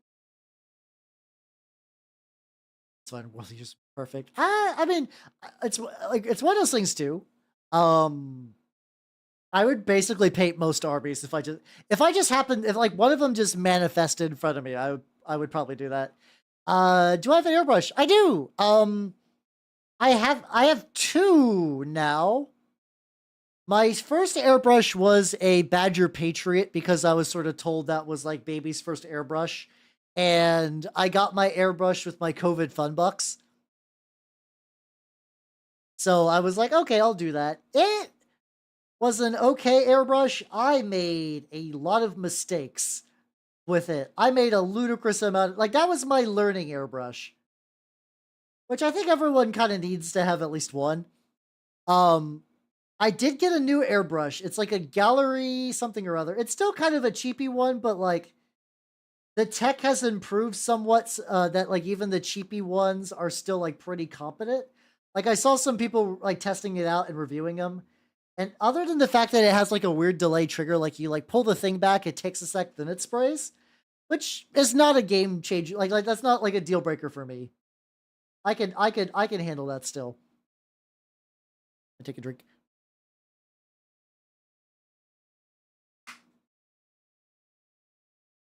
But I was like, you know what? That would be cool. That'll be a neat airbrush to try out. I'm hoping it does good. I'm hoping it does good. I would like to start airbrushing some stuff to be preparing for like I said, I got basically like a full Stark army with options for a Song of Ice and Fire.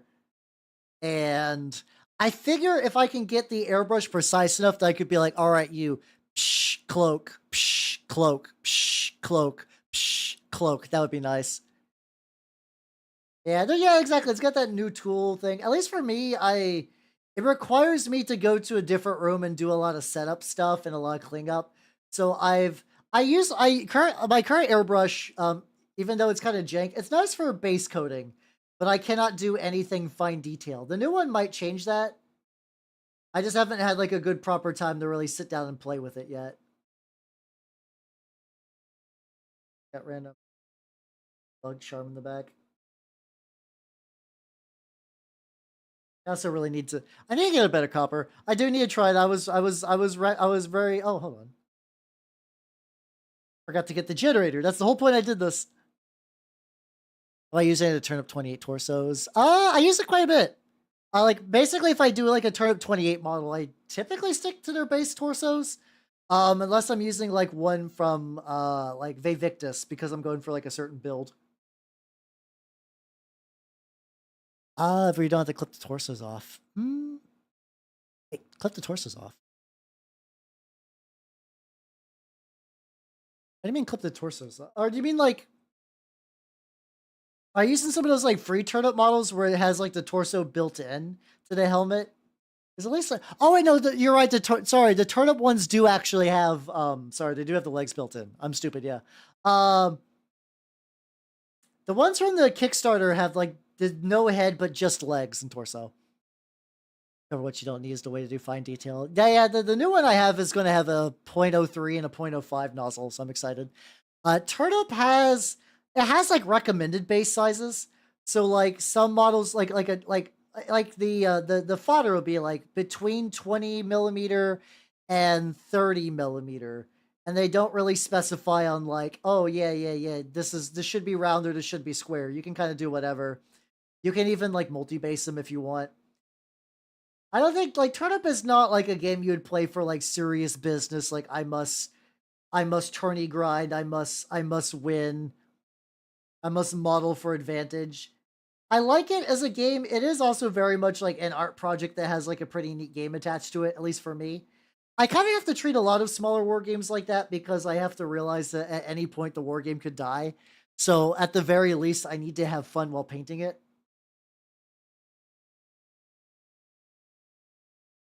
There we go. But yeah, at least the what's it called? At least the ones from the Kickstarter do have like have no head and just body and legs. But yeah, I like the turnip torsos. I also do a lot of kit bashing though, so I have gotten used to just be like, oh, I like this part. Cool, I'm glad I don't like this part. Snip. I will snip and remove. I like this copper is incredibly thick, but I also just think it's just kind of a bitch. It's made for different systems. Yeah. Oh yeah, especially like if you like if you ever just like I'm trying to think of what I would recommend. Like if you would like to play the most war games ever, I would say arguably you could probably do some like I feel like a bunch of skeletons. Like if you had a bunch of skeletons, like very classic fantasy skeletons, you could use those for so many war games. You could do so many war games. You could do Frostgrave. You could do like certain armies in like the old world or Warhammer Fantasy, or you could do Hobgoblin, or you could do I mean one page rule stuff basically. Do I have a good group? I will say I have been enjoying the fuck out of the Turn Up 28 Discord is full of very nice people. I don't know how you feel about Discord. I typically avoid them, so like I can understand if you also have similar trepidations. They do have a very good one. That's making me feel like I should do it. I mean, wood elves are also incredibly flexible though. I was always saying skeletons because I feel like there's like a couple of maybe other games you could run skeletons in, but like I feel like if you did like a very classic fantasy army, you could do skeletons in Lord of the Rings, you could do skeletons in um Frostgrave. I feel like I'm missing like a really obvious one. Like a really, really obvious one I'm totally blanking on. War game. Wait, have you picked up the models for that? Wait, picking up the models for what? Which one? Which one? Sorry, I just mentioned like 10 games, so I'm trying to recognize which one you're referring to in this.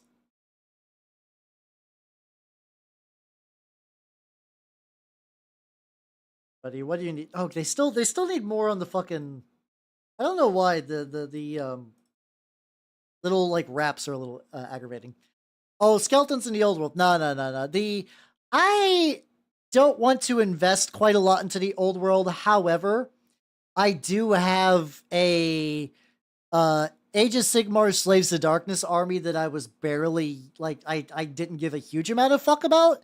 So I have been rebasing most of them. Because I also had 20 what's it called? I had 20 Chaos Warriors with halberds and shields. So it was incredibly easy for me just to be like, all right, you were already Warhammer Fantasy models meant to rank up. So I just transfer those to square bases because I can print them. I can print square bases so easy, it's nice. Fuck Games Workshop for trying to sell you base conversions for like $50. There's like a Games Workshop like the Warhammer the Old World base pack that was like $50 or some shit. I'm like, get the fuck out, Games Workshop, come on. But no, the fact that I can kind of do that with those guys means like, and I also have some high elves, so I don't have a huge urge to do like a G-dub skeleton army. I actually don't really have any undead armies at all. I do have at some point when Games Workshop is being less of a bitch. I did order the Flesh Eater Quartz box. That has been like majorly held up because Games Workshop supply lines. So those might become my generic. I want to have some spooky undead boys. Though I also do think that like because I don't what's it called? Because I don't think I'm actually gonna get into my Age of Sigmar. I'm probably gonna go really heavy on the kit bashing for them, like because I just don't give a fuck. I actually think I do prefer more skirmishy games in general for the reasons you mentioned. I also what's it called? I also just find that a lot of skirmish games seem to be a lot tighter on the rules. It also doesn't help that like so I came from a War Machine background. I don't think I would say War Machine is necessarily a skirmish game. It advertised itself as a skirmish game and it was, but eventually the models got bigger and the army counts got bigger. I think Mark IV is a little bit more skirmishy than it used to be. But there's been a couple ones I've been interested in. I mean, I played a little bit of Warcry, which is fun, but I feel like Warcry is kind of its own beast. Um, and I desperately really want to play the Middle Earth strategy battle game. I am continuing to shill that to people near me, and there have been no takers. I got a couple of I got the Angmar orc set. I have a couple of 3D printed dwarves because G Dubs doesn't keep like that's a game too where it's like I'm usually kind of whatever on like I'm explicitly going to I love 3D printing, but I'm not using that for like Warhammer proxies. But like Games Workshop cannot fucking keep any Lord of the Rings models in stock. So it's like, what the fuck am I gonna do if I want a barrel white? I don't know if you're gonna make barrel whites anymore. Given nothing else. I actually thought I did enjoy playing Age of Sigmar back in second edition. I actually thought legitimately is a very fun game and its balance was like relatively good. I can understand if you don't like the setting. That's fine, but I do think as a war game it has been consistently better than 40K from what I can tell. Like it has a lot less of a problem. Now 4th edition's coming, and that could fuck everything up because G-dubs, but at least on the base level, it seems nice. But nice. Something, yeah, exactly, like an hour is a good range. But yeah, I think on paper I like them, but like I don't know. I also have been kind of digging the fact that like at least for me, the Song of Ice and Fire war game, it's like it almost plays kind of skirmishy because I know you technically have like big flanks of units, but like 20 archers aren't 20 archers. They are one unit of archers that have like 20 health. In that game, you might legitimately have 5 units on the battlefield and 2 doing political stuff. So it's technically a relatively trim skirmish game. I think is neat. Be better. Yeah, that's definitely one of the lowest bars. Yeah, let's go in for the shipping. At least for me, I know what happened with that. Squids told me exactly what happened with my flesh eater quartz. Squids ordered like 1 box of the Bretonians and like 6 boxes of flesh eater quartz, and Games Workshop accidentally sent him the opposite. Uh, and like for me, I was like, get one of the other customers before me, because like I'm not gonna run out of models to paint. So I'm not thirsty for models. If somebody actually like was like, oh boy, I cannot wait to get started on flesh eater codes, I would much rather them get them before I do. That being said, I don't know when they're coming in. So who the fuck knows, Games Workshop? Oh yeah, I have seen the Mantic Veermen do look really nice. I have not super looked into Mantic games. I know Kings of War. Oh god, I just dipped my finger into. I've heard Kings of War is a fun game, but I've never actually played it. Rub that off real quick. Make sure I'm not trailing purple anywhere. I don't want to be like, yay, check out this like paint I did, and then purple.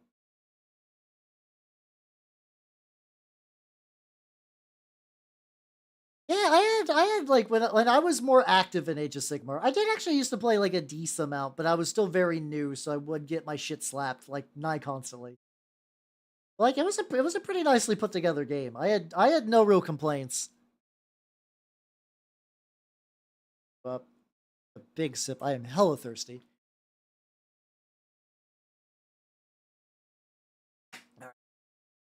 One water destroyed.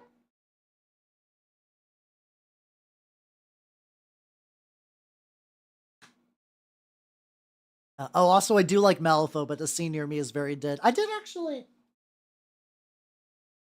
I don't know when I'll get around to them, but I did accidentally find like some of my resers, and like so I found this punk zombie just kind of like chilling unprimed. So I found like an extra gravestone base that I printed for another project and like put him on top of it. I was like, ooh, oh, this is making me want to dive into my Malifaux stuff again. I could apply a coat of paint to him, but not today. No, I gotta get. I want to get Big Boy Squad done.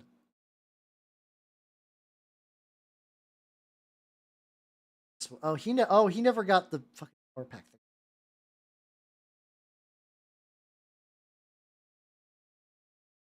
As like Achilles, you can stack saves anymore. I'm okay with that. I don't know. I don't want like rocket tag, but I would much rather a shorter time to kill than a longer time to kill.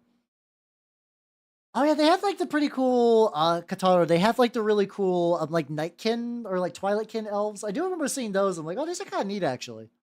I think in my brain still associates Mantic as knockoff G-dubs, and unfortunately, I think that reputation is kind of stuck for a while.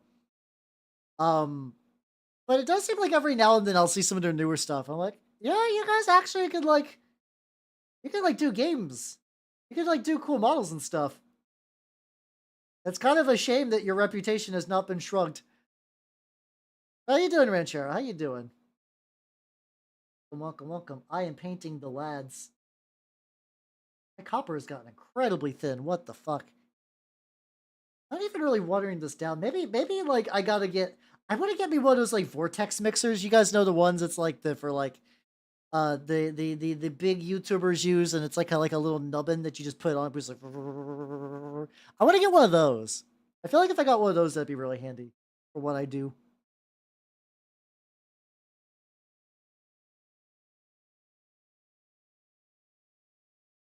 What do I want to do? Most obvious thing, right? These skulls suck ass. Well, I thought these were skulls, but they're more like zombie heads, so I could probably get away with doing like.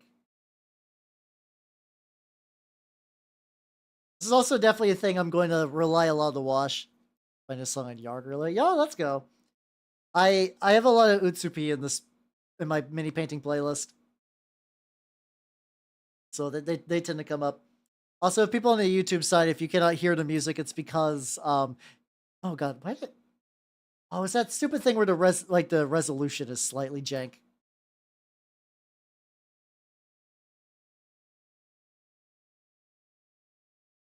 There we go. Apparently, there's a better way to do a YouTube like now playing embed, but it requires you to get YouTube Red, like the paid YouTube, and it's like, I'm good. I'm probably good. I do use YouTube a lot, but I have a hard time justifying like I'm gonna pay for YouTube Premium, like that kind of thing.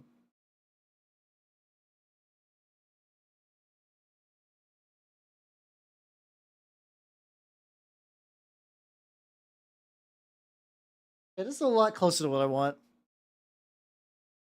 Should be illegal to have bare heads. Paint hate. Yeah. Why do you think I paint the gross boys? I don't have to deal with eyes. Oh yeah, yeah. I am an elf that is raised by humans, but I was made in a lab by elves with a little bit of extra spice because I'm also part mimic. Oh, let me get a little bit of paint and I'll show you a little bit of the extra feature.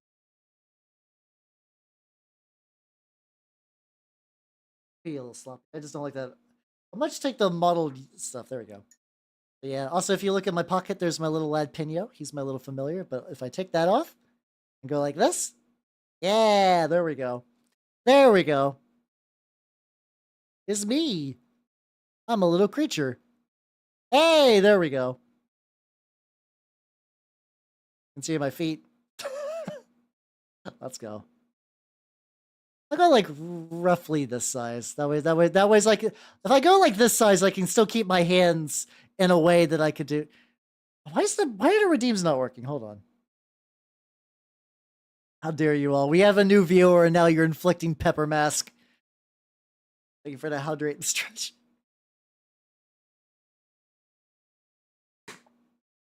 Ah. Ah. Oh god, the tongue coming out of the mask. That's not terrifying. How Nurglite outfit when I can afford it. That's a tricky thing with being a monster boy on the internet. It ain't cheap, bros. It is not fucking cheap. Also, I'm a little sad. The Vroid artist, who would potentially do Vroid How, basically said that they have chosen their commissions, and I did not make the cut this time because there were so many submissions. So alas, yeah, I am like 6'1", so I guess I'm a big creature then. I forgot that one of these guys needed like a little bit of a mask painted. So yeah, it's hard. It's hard. I mean, that one wasn't going to be particularly monstery anyway. So what time was that done? I know a very rough time slot where I gotta take off this mask. For some reason, my Sammy triggers are not working, and I don't know why.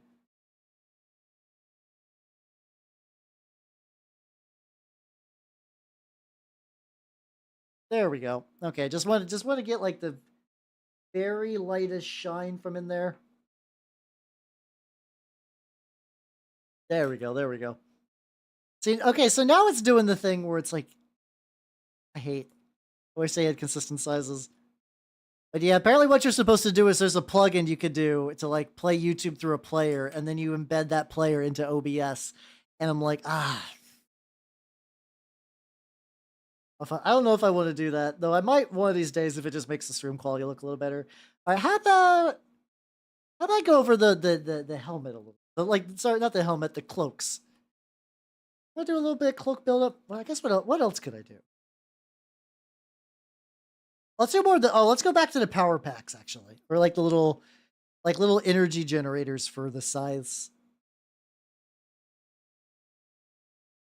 These could use like maybe like one more go as well. But yeah, maybe I at the very least, I think one day I would love to get some art of me in like full like plague marine armor. I think that would be sick. I also I mentioned this yesterday, the idea of getting a commission of me dressed like JC Denton with the fucking dragon tooth. I I kind of really want that. I kind of really want that. I think it's because like every time. Oh yeah, the chest mouth does move. I got the tongue tracking too. It's very powerful. My various artist mamas were very skilled. Your squirter, how's your squirter?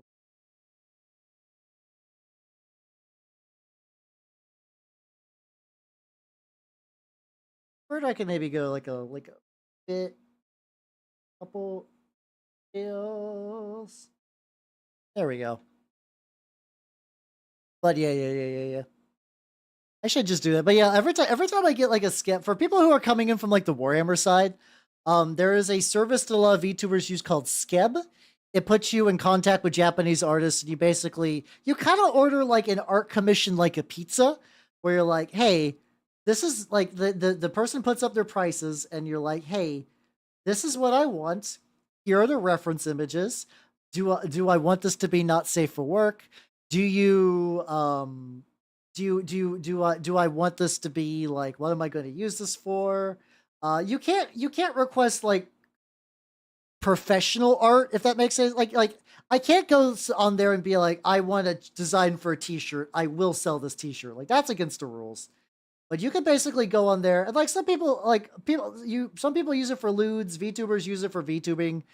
It's a pretty flexible service. Oh, Sasha, how you doing? It's guys like Fiverr. It's exactly like that. Hello, oh god.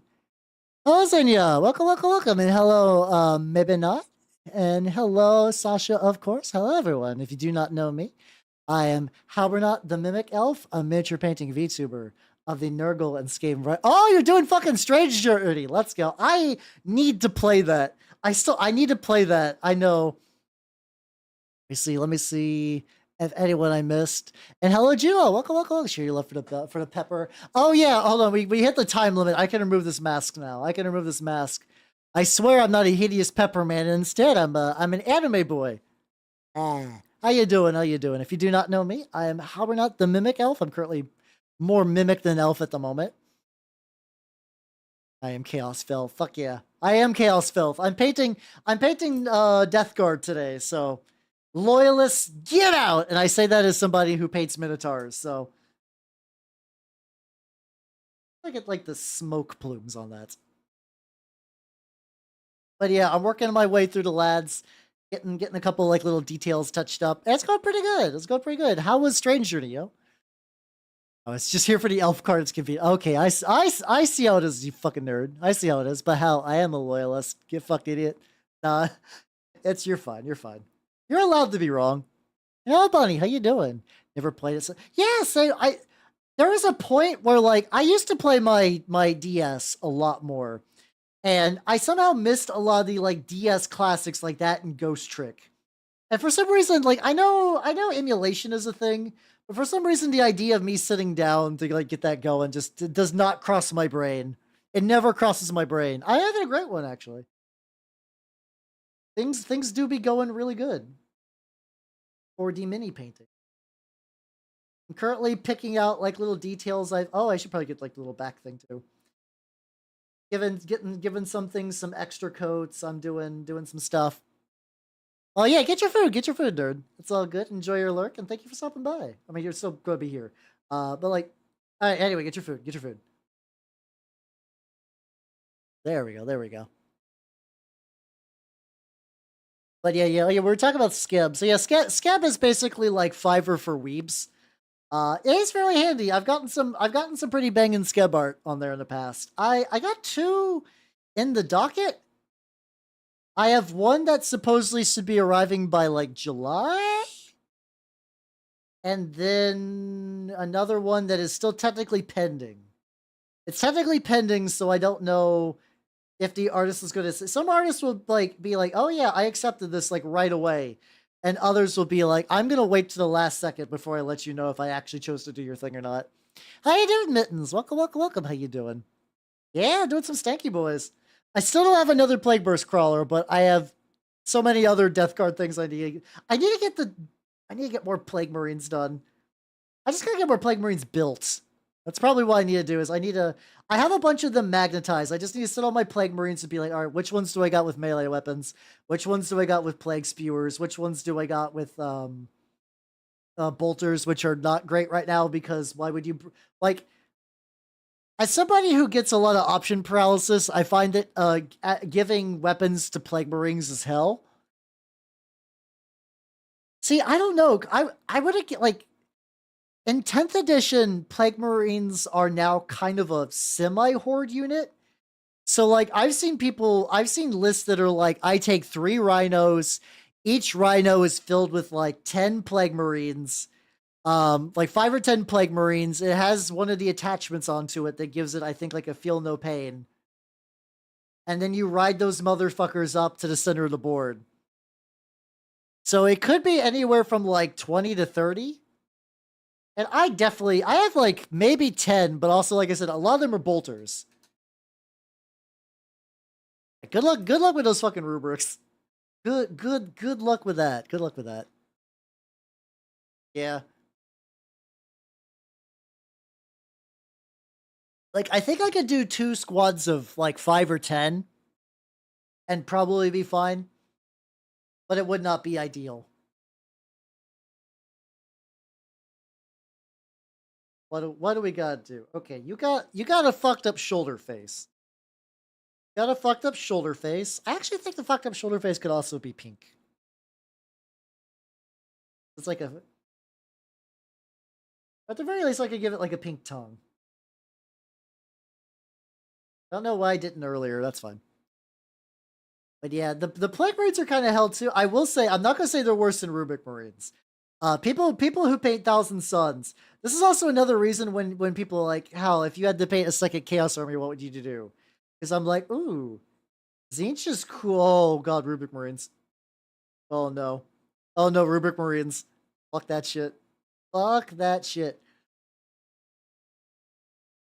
A Dark Imperium. Nice. The funny thing is I actually have most of them from the thing.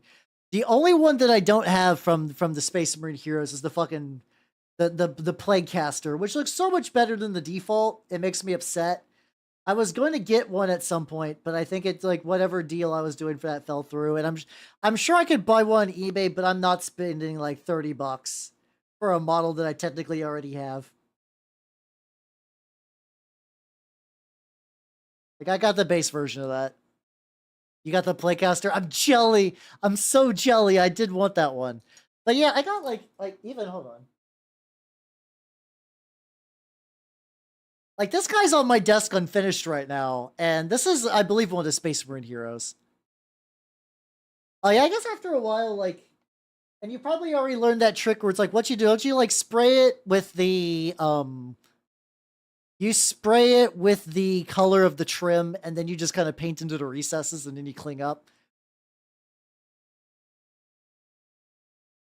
I've heard that's a technique some people do, and that does sound like a very sanity preserving technique.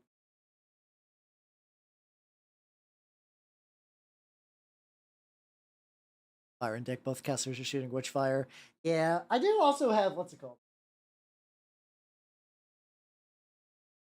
Like, I do have a Death Guard project to do. I think I show this. I don't think this is gonna be doxing. Hopefully not. So my local shop had like a bunch of old used rhinos. They're like, oh, these are junk rhinos. Fuck it, like $10 a piece. And I was like, you know, they're fucked up. There's crust. But if I want to make them Death Guard, like, who gives a shit? Okay, one thing I will need to do. Get fucked, corpse idiot. Yeah! Yeah, defacing Imperial property live on stream! Yeah, let's go! Fuck the corpse emperor, yippee! There we go. Nice.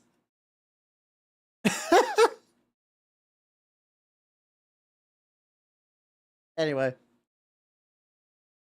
Paint Silver Sun, so that sounds way easier, yeah. Oh yeah, especially with like the contrast paint, speed paint, yeah. What do I want to do now? I think this guy's got like your price and everything in Major Metropolis. Oh, I can see that. I live in a weird kind of suburb of like, it's not the biggest city, but it's like big enough that I'm not totally hosed for stuff like that. I'm very lucky though. My local used shop is honestly amazing. Like, it is way above what it should be. Hey, there's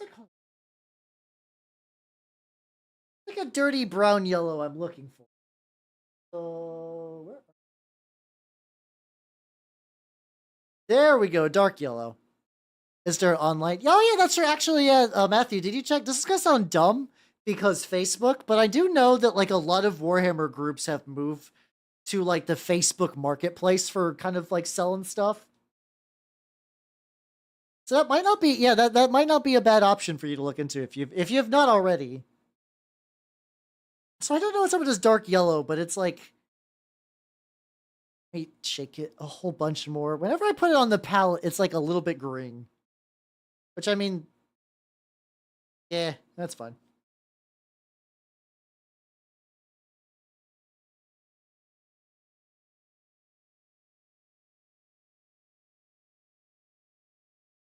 There we go.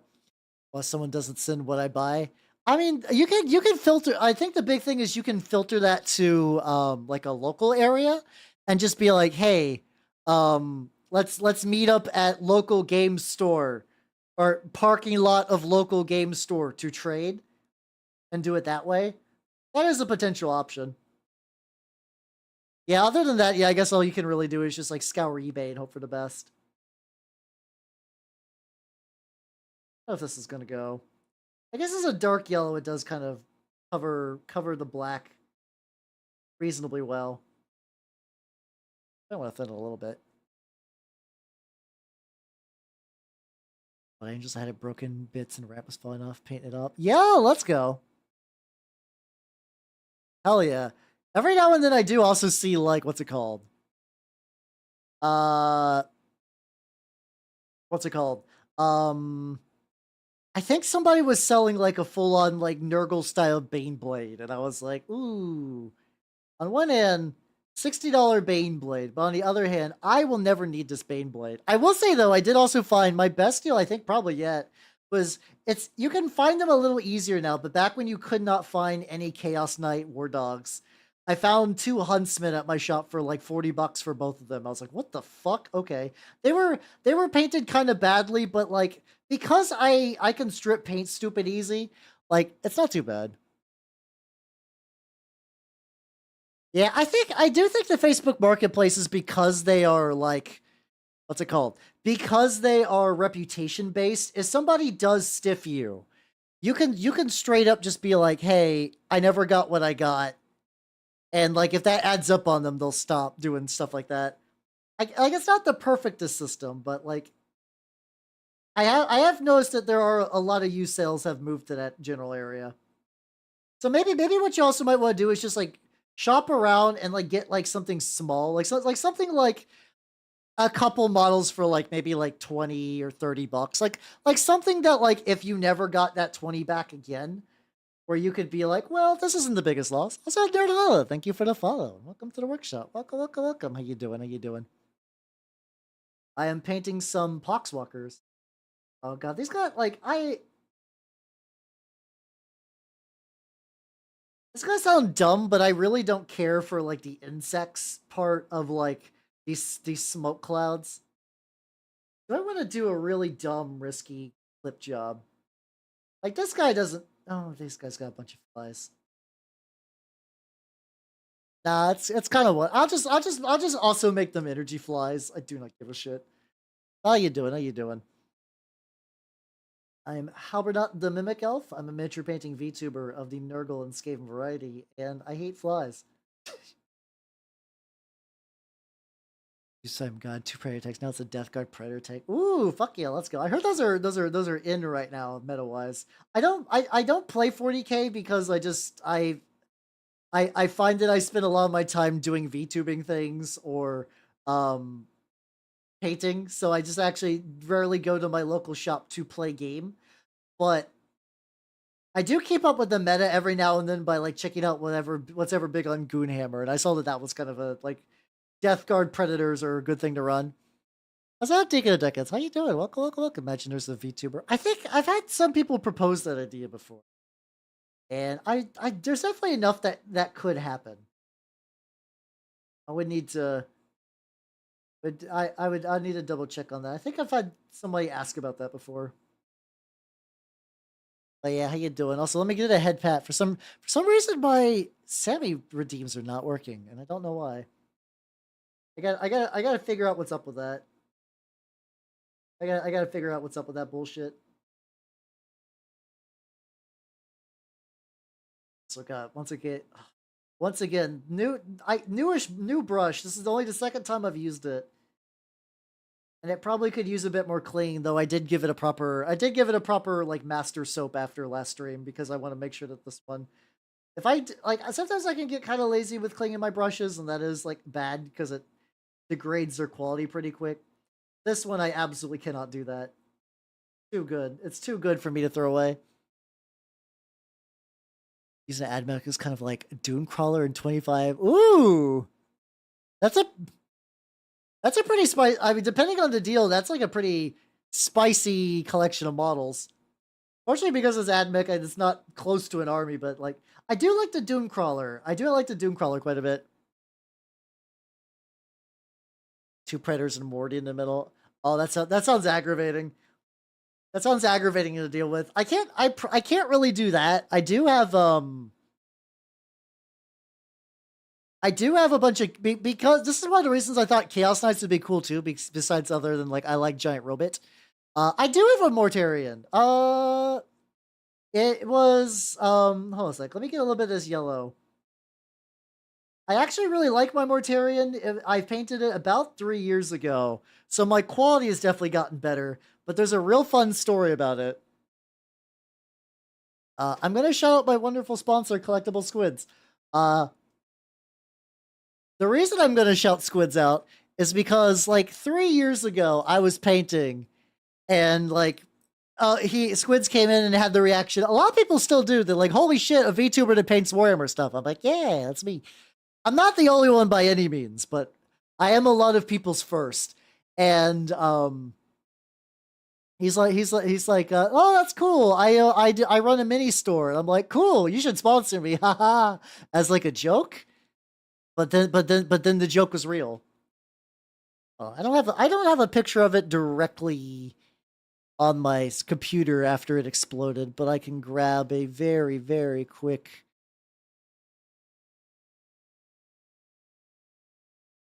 Oh, hold on, let me see. Let me get a better picture. Let me grab it from that. Luckily, I know how to do like. I hate that you just can't right click and save an Instagram picture, but I know how to do browser fuckery. But yeah, if anyone has not seen my Instagram, does this Instagram command work on YouTube? It's definitely under my links. It definitely was under my links. I can do Instagram. Is nothing on YouTube working? What the fuck? Oh, there we go. It did work. God damn it. All right, let me put the lad on screen real quick though. Let me put the lad on screen. There we go. It's him, the boy.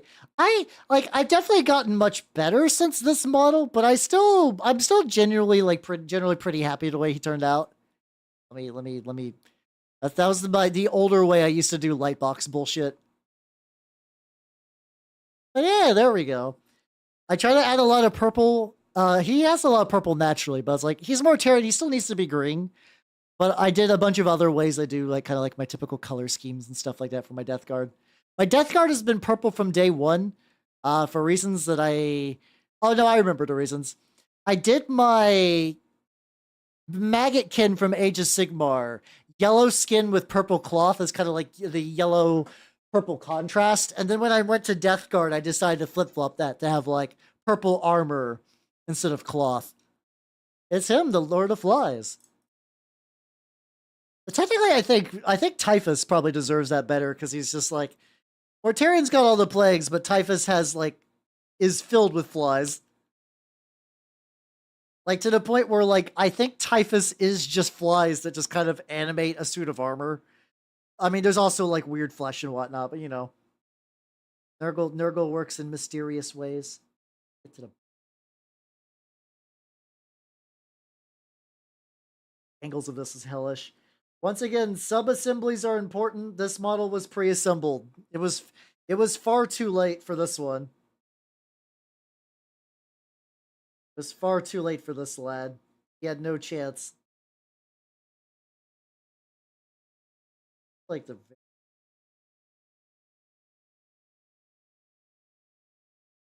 I assume I'm painting over black stuff and not like me just painting over shadows over and over again, but I can't say that for certain.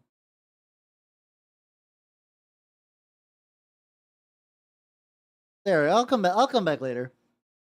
Yeah, good old Typhus, Lord of the Destroyer Hive. The goal is I want to be able to, and it's weird. I cage a lot of my like, oh, I'm going to run this collection of models. Says me, guy who has not played Warhammer in a hot fucking has not played Warhammer in a hot fucking minute and has not played 40k ever. But it's like, oh yeah, I could get them to run together in the same unit. Get Typhus with a Deathshroud Bodyguard, and then they're very hard to kill, and they can fuck shit up in melee. Uncut beads and place them on the wings. Ooh, that's pretty. I've seen a lot of really cool. Like I took Mortarian's uh wings and I gave them really bitchin' eyes. I'm a little sad that I didn't do that, but I also don't think I had like the skills at the time that I could have did that in a way I would have liked. Almost no Marines. Yeah, but the combat patrol sucks. I guess I do technically I did buy the combat patrol. In theory, I could run it. Unless they decide to update it, because I think they're updating a bunch of the combat patrols at some point. Or they were talking about it, I don't know. I do love the way the Gellerpox look. I keep thinking about dipping my toes in the Kill Team. I think they're from Kill Team, right? I could be on crack, but I swear the Gellerpox were a bespoke Kill Team.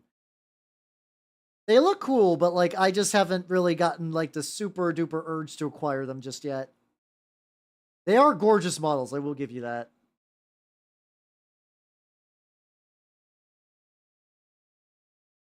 I'll see them under there. They're a Kill Team, yeah. Gotcha. I feel like I don't know if I decide to get into Kill Team, if I would go for them or if I'd go for like part of me thinks, because like if I went Death Guard Kill Team, I could do. Oh yeah, no, I've heard Kill Team Fox super hard, and I do know that if I did go Death Guard, I basically have the Kill Team. I actually do think my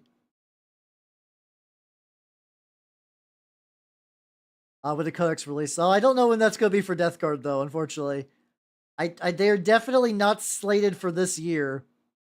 I would not be surprised if Death Guard are not going to be till like 2025 or later. But I did see my local used bookstore did have the rules book for Kill Team. I know you can get the rules online, but I do like getting a physical book when I can. How you doing, Hellcat? Welcome. How you doing? How you doing?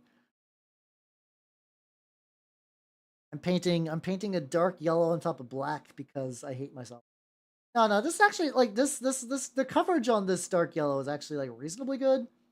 If the smoke clouds come out a little chunky compared to everything else, that's not the end of the world for me. I get a little bit more. But yeah, how you doing? How you doing? Oh yeah, the Night Lord's kill team looks pretty banging. I will say there is part of me. I think Gene Stealer cults are neat. But I don't want to commit to a Gene Stealer cult army. However, I do know that there is going to be a Gene Stealer kill team. And that seems reasonable. That seems like a way more reasonable mission than doing a whole fucking army of those incredibly complicated lads. Oh, what building you paint? Fuck yeah, let's go. Hell yeah, terrain. Terrain nice. Terrain good. Terrain good civilization.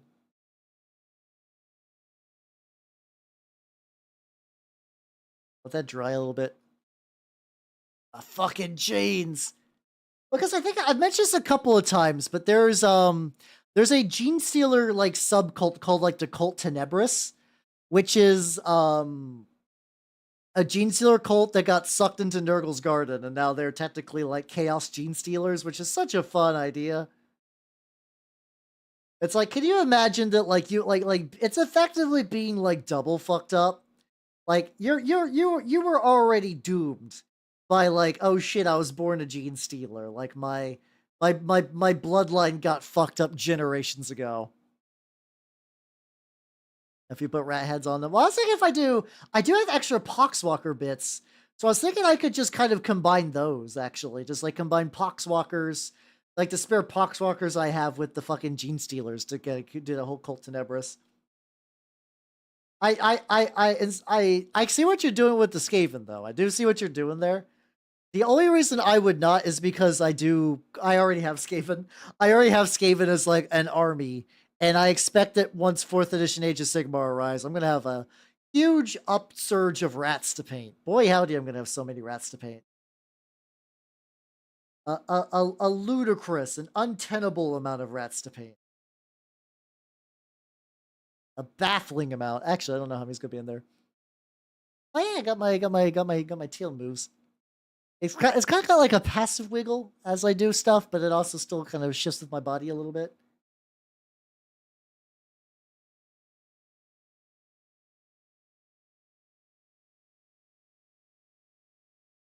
So I realize something. Hold on. Let me get this little bit of smoke. Let me get a layer of this.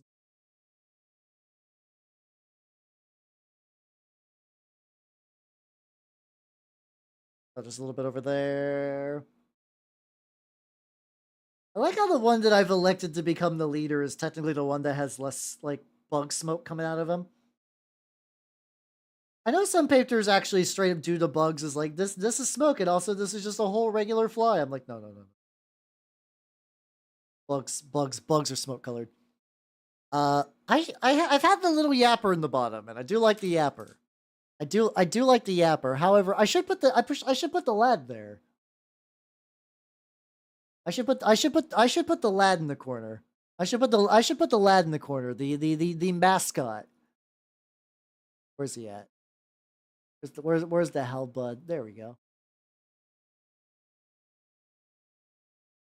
There we go. This is my viewer mascot. This is all you. Go. Let me put the little critter in the right spot. There we go. Hey, there we go. Creature. Do I read the lore of either one of those? Not really. Let me see.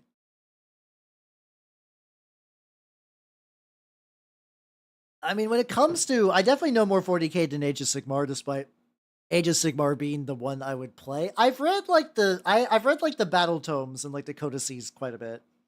I actually do think the Caradon Overlords has a very fun battle tome where they kind of describe how they're all like incredibly hyper like fantasy space cap not like flying fantasy capitalists in a very funny way. Which is really entertaining. But I've not actually really got around to sitting down and like reading a book, specifically a Warhammer book from start to finish. Boy, I would like to. Like, the idea sounds great, and every time I get ready to do that, I just do not commit, which is the problem. Like, I got like Lords of Silence and like the Infinite and the Divine ready to go. But beyond that, I have not really followed through. Like a flesh tone I'm looking for. Hey, yo. Yo, Echo. It's Echo, the little guy smith.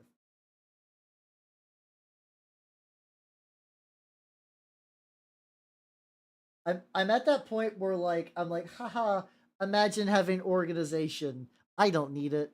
And then I've reached that point now where I actually do have enough clutter that I do kind of need it. In Divine, get the audiobook. Hey, wait, I made that guy. Wait, did I? Wait, what? When did I get? Guys, this is fucked up. Guys, this is fucked up. I found, tucked away in a corner, a light gray blue and a pale blue. And you're gonna be like, huh, how? What's so fucked up about that? The other day I went to the paint store and picked up a pale gray blue and a dark blue pale. This is how many paints I have. I got dupes. I mean, these are identical. These are technically close. Like these are like this is a darker shade than this one, but god damn it. Motherfucker. Let me set those aside because I will need those in a bundle. I did glitch the Matrix super hard. Why am I like this? I think it's just because it's very easy for me to be like when I'm out at the shop being like, I need to pick up some paint. Oh, Powder Pal, how you doing? Welcome, welcome, welcome. Find that in like a second. I'll just wing it with a different shade. Oh, cool, I found it. Never mind. It is a very specific hell. It's a very specific hell. I did used to. Oh, I god, I used to have a night shift job way the fuck back, and I will say that was pretty nice. Pretty nice. All right, I'm gonna mix Sword Hilt Burgundy with Griffin Claw, aka I think it's like Screamer Pink and like Raycar Flesh. I want to do. I want to do a fucked up little tentacle color for the tentacle. Probably like maybe that ratio, maybe like two pink to one kind of like skin color, I guess. Thank you for your service. Actually, wait, what? Why not? If I'm gonna mix them, I want to do it on screen so y'all can see. So it gives me a kind of like flat, fleshy pink. What I wanted. To dab off as much as I can because I don't want to waste. There we go. Nicer content. I did eventually show it. In my defense, I eventually did.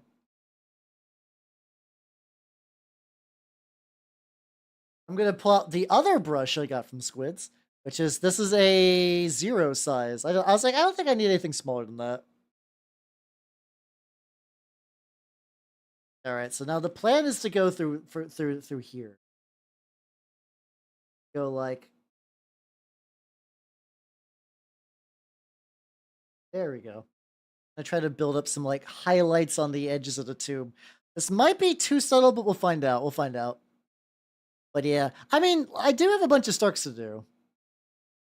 If you use that gross stringing effect, I could do that too. I mean, I could. The Uhu glue might actually be better, like wrapping it between the tentacles.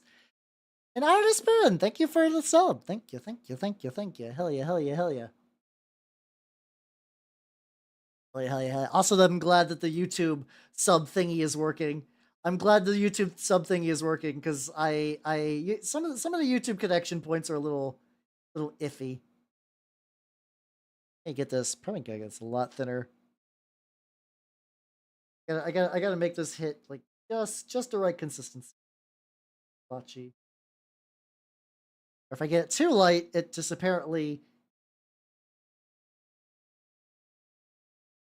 like okay. Does this brush just not? Does this just not hold like any paint? Hi Charlie, how you doing? Welcome, welcome, welcome. I'm working on the tendrils. There we go. This is more what I wanted. Kind of go back to these other ones. How you doing? How you doing? I'm painting my Death Guard boys again, and they are doing nice. They're being nice and gross just the way I want them. Yeah, actually, yeah, that's a good point. I should definitely do the Fucky Wucky tendril, like the Uhu glue on the tentacles as well. Anything I could use to make these guys look slimier. I do like going to my Death Guard and be like, ooh, fucked up flesh bit. Yeah, I'm gonna make this fucking gross. Like I did for Turnip 28, I still think one of the best things I was able to do was like make like a scabbing effect on the worm gun, and everyone's like, ooh, look at that gross bastard. That's him, the lad. Off a little bit. Spread that around. And actually, fuck, that might actually be a better thing before I go too deep into doing this color this way. Getting all the metal. Oh, I never did get that. Ah, fuck. I'm at that point where it's like technically a lot of the big work is done. Like I know, like a lot of the big things that are like very obvious and eye catching have already been resolved. So now I'm trying to go back to these like little details and do like little highlights and like other little baby stuff. I'm like, oh god, just got to work. It's been a madhouse so far. Oh fuck. Is it the kind of madhouse where you can just like stay in the corner and just like kind of hope everything stops exploding around you, or is it the one where it's like all hands on deck? You're just kind of like living in like, maybe fear is the wrong word, but you're like, oh shit do be happening. Shit do be happening. I was like that. What's the last work I had like that? Usually, like I've been very lucky that a lot of that was like, that was my 2023. 2023 was one of the most years of all time, and I am glad it's fucking over. Jesus Christ. It was very much like, go in. Something's exploding. We need you to work on something that like this other person did. I'm like, oh god, why? Why, please? Please, I no longer wish to be a part of this. I want to return to being funny little anime man on the internet. That's keeping me going. That's keeping me going. Not like a morbid keeping me going way, is more like, god, this fucking sucks. I need something to look forward to after work. As VTubing is it's a lot of work, but it's also like the thing that I look forward to quite a bit at the end of each day. I'm like, ooh, I get a stream today. I get to play Deus Ex, a game that I enjoy, and I get to paint in front of a bunch of wonderful nerds. So hell yeah. The guild is a grindhouse, it really is. I was lucky that today was one of the very few slow days. A lot of the time the slow days happen because someone else could not be there, and I can kind of just like, as long as stuff gets done, I can kind of take it easy now, which is nice.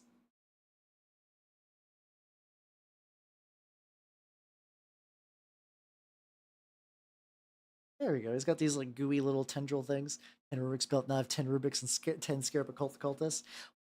Sounds. I mean, it still sounds painful, but at least you said you have your technique, so that kind of does that.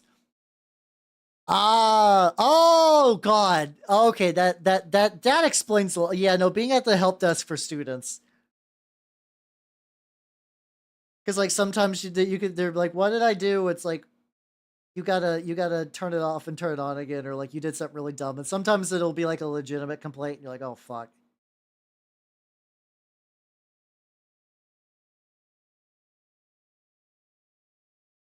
There we go. One bike done, one more to go. Hell yeah, let's go, let's go, let's go, let's go, let's go. Like everyone's being productive while I'm doing this. I've kind of always greatly enjoyed that like group crafting aspect of these, where it's just like I'm working on something and everyone's like, "Hey, I'm working on this too." I'm like, "Fuck, let's go, let's go."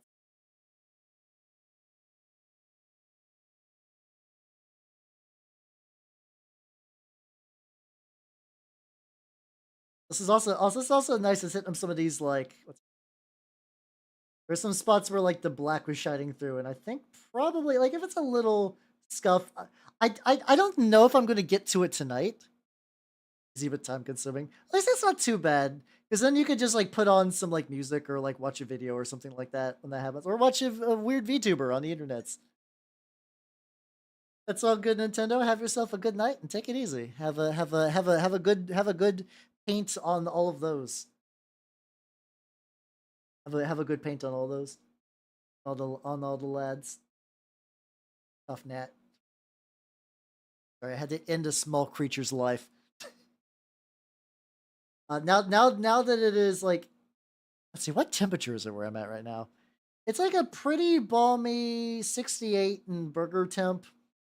It's been hitting about 80 for a while, like not for a while, really, basically just this week. It was like kind of relatively springish for a few days, and then it was cold, and then it was springish, and now it's like we will we have gone full summer, which I guess May is a summer month. That tracks. That tracks. Really thinking. Sorry, I'm thinking about that kill team idea again, because that does actually kind of sound banging. We'll see what that goes. I assume my model budget for the summer is like, I'm probably, at least for like the new Age of Sigmar rat stuff, I'm definitely probably gonna get the fucking like 2-player box, because like, hey, It's got Stormcast I want. It's got Skaven I want. It's gonna have a rule book.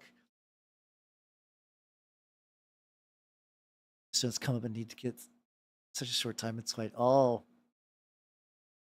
that is odd. Oh yeah, this is also like maybe I'm wrong. Like if I remember right, like May and June are kind of like exam season too. So I imagine there's probably like a lot more activity than there usually is.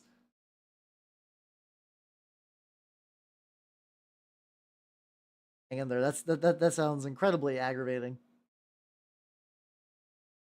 There we go.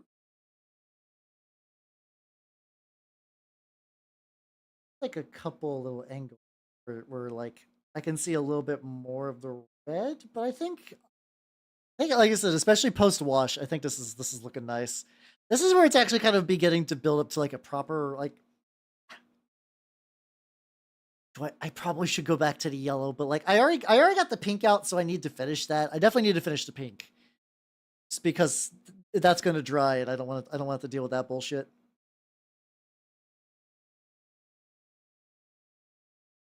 Quick.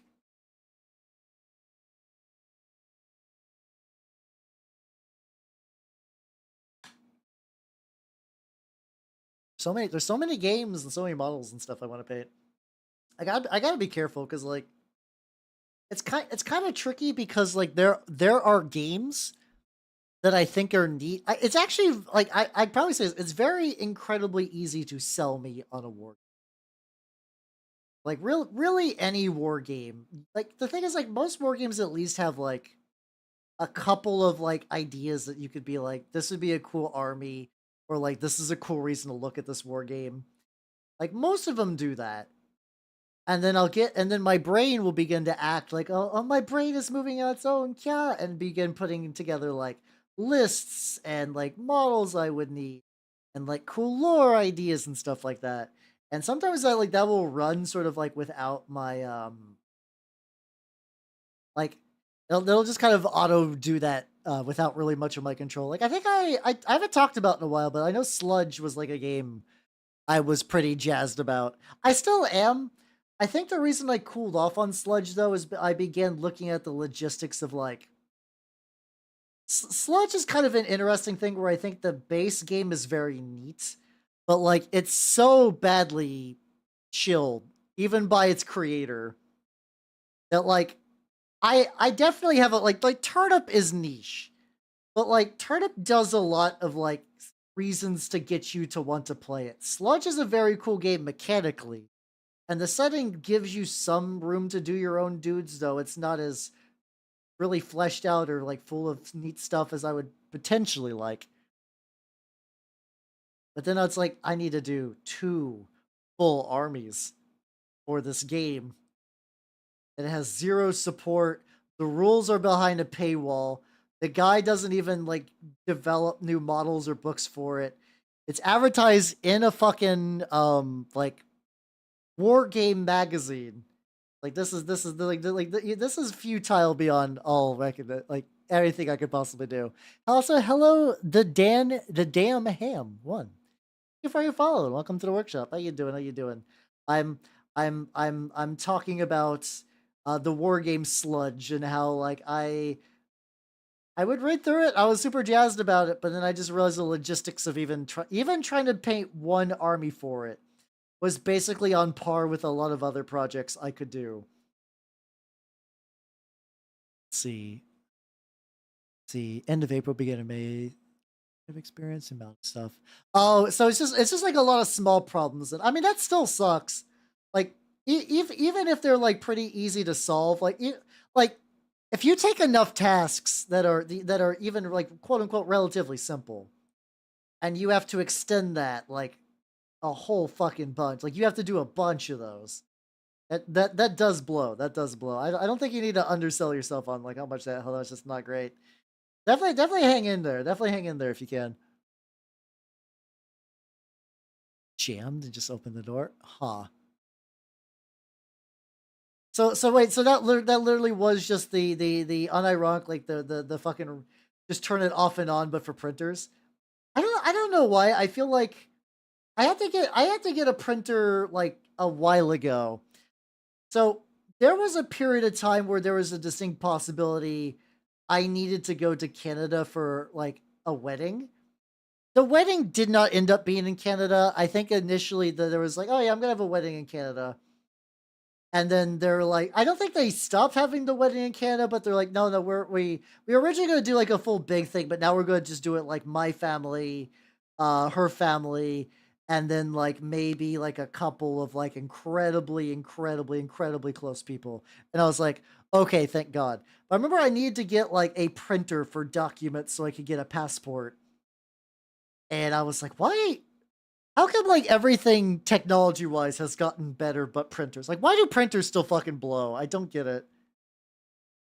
It should not be this hard for me to connect to a printer via Wi-Fi, but here we are at the time, 2023.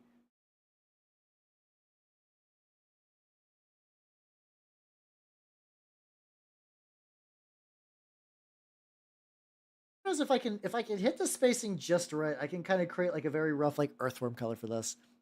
Yeah, I guess you could use that to sell printer services. It still seems still super aggravating. Because I'm stubborn enough that I will tough it out myself. I will just be bitter forever. Congratulations, I'm spending less money on printer paper. Yeah, I don't know that either. I think it's for me just because the printer is so bulky. Like, I do a lot of the what's it called? I do a lot of what I do in this room, and there's just is not room for a printer, so I had that in like a slightly different one. Fire Marines again, this time with less weapon options. Says man who owns Primaris. I actually do also still have that. Like, I have a collection of firstborn true. Is it firstborn or trueborn? I think it's firstborn bits. Just like in like a tackle box that I've had forever. I totally forgot I had it. Like once again, this is just a reality of my life where like sometimes I will discover minis that I did not realize I had. So like I was in my 3D printer room trying to find this fucking missing piece. And I was digging in a closet because I was like, maybe it bounced into the closet because I cannot find where I thought I dropped it. And that was kind of close to a closet. And I found them. And I was like, oh shit. I don't think I need a tactical squad anytime soon for the Minotaurs, but I could. I could totally put together a Minotaur tactical squad, just like easy peasy. I also do know that like firstborn helmets still work pretty well with Primaris.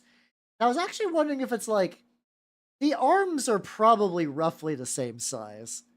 Like I don't know if the arms are gonna be that much shorter. I was like, what if I just got like different torsos? Like what if like the pauldrons are good? Let's say the arms are good, the heads are good. What's really jank is just like the body and the legs. If I didn't give a fuck about them being G-Dub's tournament viable, I could just find some marine like torsos and just glue those other stuff too and be like, oh shit, there we go.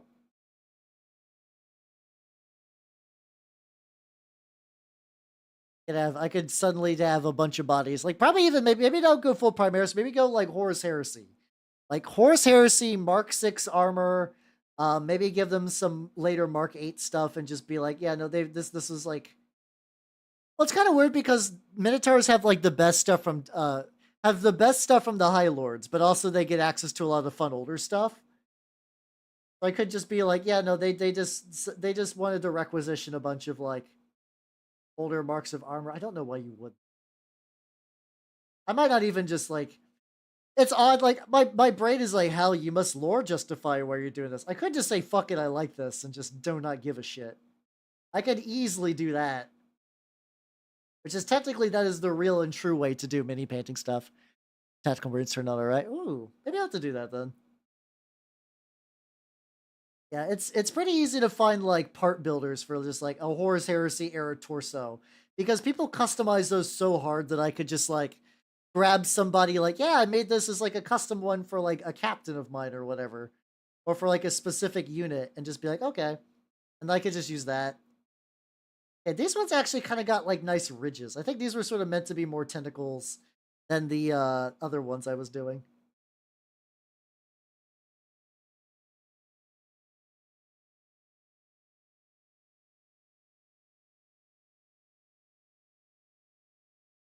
All right, there we go. The lad angles. I feel like there's like a couple angles I'm missing for like the tentacles are gonna do that. Do you go? No, not really. Like the thing is like there's a G-Dub store near me, Iron, that like I used to go to. That was where I did play Age of Sigmar. I do not go to that one anymore because the cool lady that ran it is gone last time I checked. I don't know if it was a permanent thing or she got. I know she was doing like a maternity leave thing for a bit.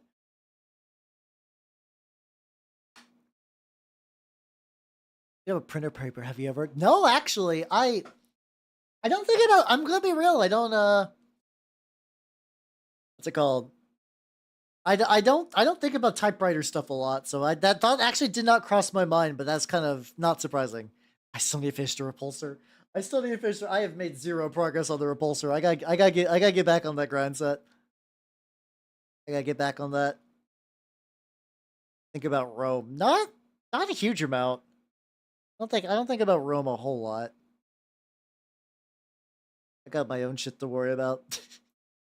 I know that's like a meme thing. But yeah, no, I don't actually go to my G-Dub store a lot. And my local game store, I think I need to the one that there's a LGS that like I buy used models from and like magic cards and like paints and stuff. Like I shop there a lot. I just don't play there. And I need to fix that. I need to rectify that. And like I figure if I go there, I could be like, all right, what's the scene like? Like if I rolled up with some 3D printed models or some like, I don't think they would give a shit about the 3D print kit bashes. Like my Minotaurs are very heavily 3D printed kit bashed. They all still have like the guns and the whatnot. They're very recognizable for what they're supposed to be, but they're covered in like logos and insignias that G-Dubs did not make and will never make. Games Workshop will never make a Minotaur's fucking like little armor thing. Forge World might have at one point back during the fucking Bat of War campaign. I cannot imagine. I cannot imagine that they still carry those. They don't even carry Asterion Moloch, the fucking chapter master. Why would they carry that other shit?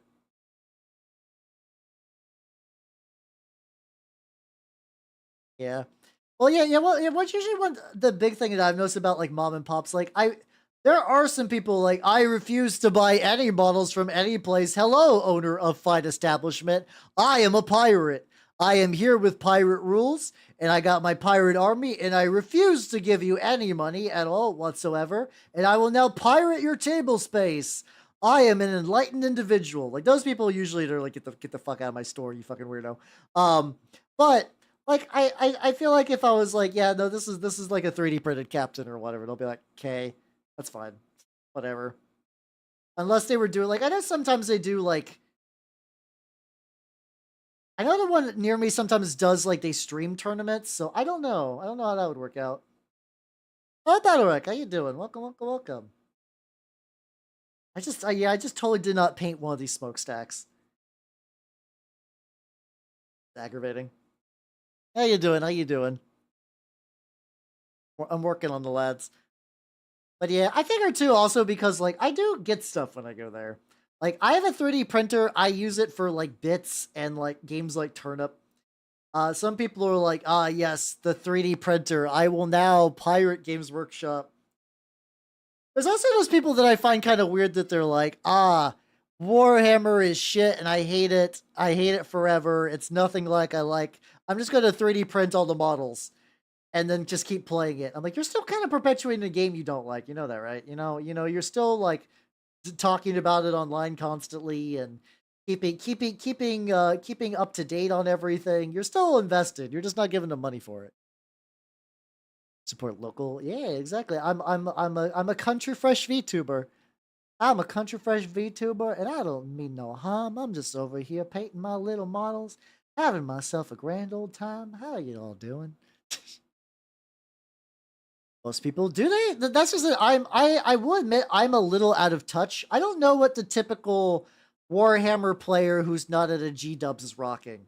I assume like I will I'm gonna base some of this off the Poor Hammer guys because I have been listening to them a lot. They're basically like, yeah, We have official GDubs models. They have not printed this model in like 8 years, so we've made our own copies because it's expensive slash ugly as sin. And we have like 3D printed little bits and extra helmets and stuff like that. I would not be surprised because they play pretty. They do have their own like local group though, but like that strikes me as like a reasonable. Like if I had to guess, a reasonable approximation of like the, I don't know, like the actively playing Warhammer community at large. So I have to imagine if I rolled up with like, be like, yeah, I'm doing Ultramarines, but I'm technically doing uh what's it called? Minotaurs. These are these. This is steering mullet kit bash is still functionally, this is still a functionally rowboat girly man. He just do be looking a little different, that's all. Just a little extra spicy visually, but he's the same. Oh god, just put my finger in the fart cloud. Great. Thanks. Thanks. Thanks. Thanks, Obama. There we go. That's a thing people still say. No, they don't. No one says that. Freak.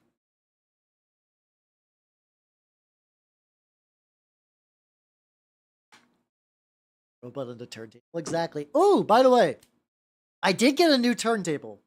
I was shown a very cool, like, a guy that does these like really cool marine kit bashes, and he had a, what's it called? He had a very nice reflective turntable, and I was like, very cool minis, hell yeah. Also, what turntable did you buy? And he's like, I got this one. I will say, I do love that about the modeling community.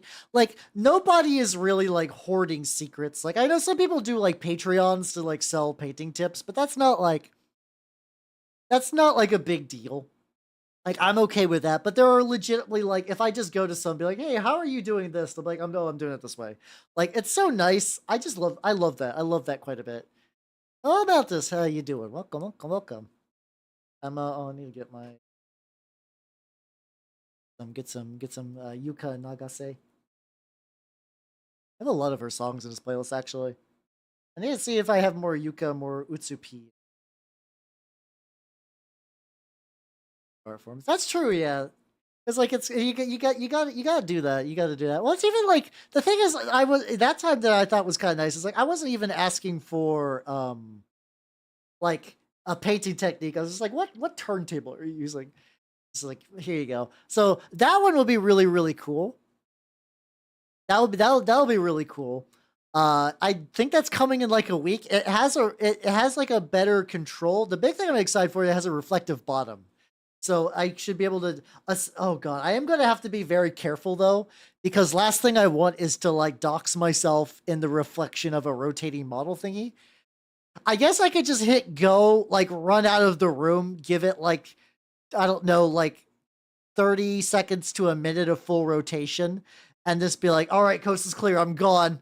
I'm gone. Subject towards you. Oh, those sound aggravating. I guess then again, that's also probably.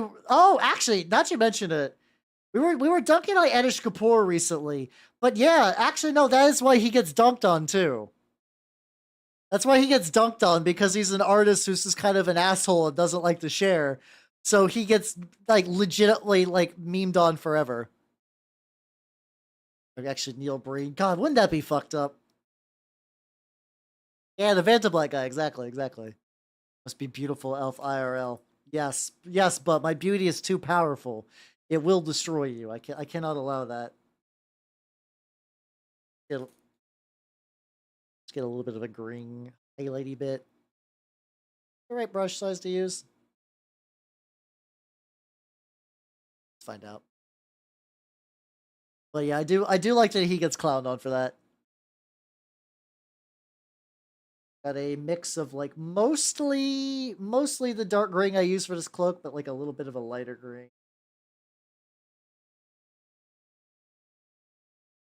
I always hate this because I always feel like when I mix greens, like the initial layer is so much brighter.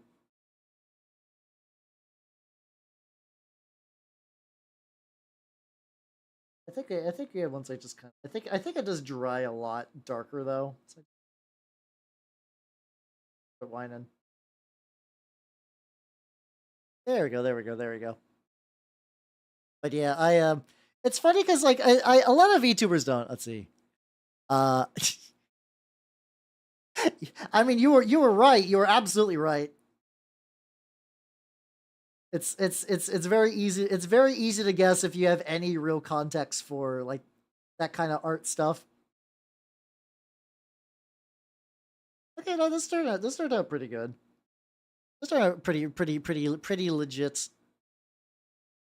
I'm wanting to do more highlighty bits because a lot of the other base coding is driving me nuts. So like this will be a nice little change of pace. I think a lot of this is going to be kind of like muted a bit too once I get the oil wash in. But yeah, no, I think it's fine because like there are a lot of tools that are like made for like yeah, you're just like you're painting like nobody besides like very specific people like me give a shit. But like I remember my like my paintbrushes technically have like a reflective tip. I don't think anyone will see me through that. I don't know. That kind of stuff I'm a little bit more relaxed about because like there's if I want to do what I want to do, there's only so much I can really do to prevent that kind of nonsense, you know? But like but other stuff where it's like using like big reflective lenses and other stuff to investigate things. That's where I am a little bit more prudent. I'm like I should be a little bit more careful. How you doing, Bird? How you doing? Welcome, welcome, welcome. How you doing? How you doing? I'm working on some lad cloaks. Working on some cloaks for some lads. Oh, pretty good. Smells to stream the internet that are funny. Hey, no, it's all good. It's all good. You're like these are like I'm gonna be real, but you guys can kind of come whenever you want. These are incredibly chill. Do not feel bad. Yeah, yeah. These are Deathshroud bodyguards. They are big lads in Terminator armor who stand around important characters and make them harder to hit, and then they murder the fuck out of everything with their sick ass scythes, as one do.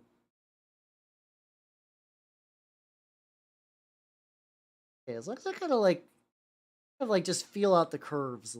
Actually, does feel nice.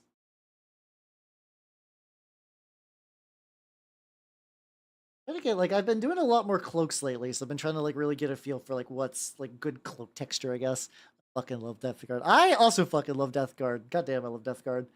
I so many. Actually, I have less. Okay, what like if I go through my inventory, what do I need? I have anywhere between 2 to 3 rhinos. I'm talking 40k Death Guard. Horus Heresy is a whole other can of worms. I'm not gonna hold that against me. I have 2 to 3 rhinos. I say that because I have one rhino that needs stripped. Um, but it's not as important as getting at least 2 done. And then these guys, and then the Plague Marines that I just always need. I always need Plague Marines. Art, someone mentioned a bean. Bags asked him like, "Hey, you know about the podcast?" Like, it's that guy. He said, "Fuck that guy." Yeah, once people find out, like they're pretty on board with the hey, fuck that guy.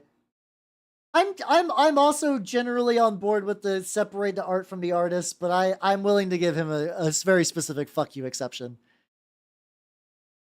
It's kind of odd. I think the Death Guard release was really really good. Like I think Death Guard 8th edition was like in terms of like releasing a whole model range of just like banger sculpts. As far as I can tell, nobody is really. I don't hear anyone really saying the huge amount of shit other than like there are people that are like Warhammer peaked in 1997. Um, Warhammer peaked in 1997, and no new model will ever look good in my eyes. Like that's fine, but like most other people are like Death Guard stuff like made out like bandits. I don't know why they keep getting focused in video games though, or like specifically just Nurgle. I would assume more corn, but whatever. And then it's also because they're like I think it's also because they're the one cult legion that really survived. Also, oh, -13. How you doing? Welcome, welcome, welcome. Yeah, Anish Kapoor. He's an artist who is kind of just like a huge douchebag, but he's sort of infamous for the bean in Chicago.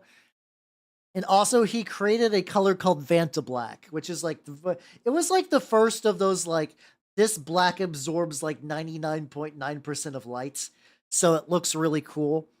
And then he basically like patented the color, so it's harder for people other than his company to make it with that patent.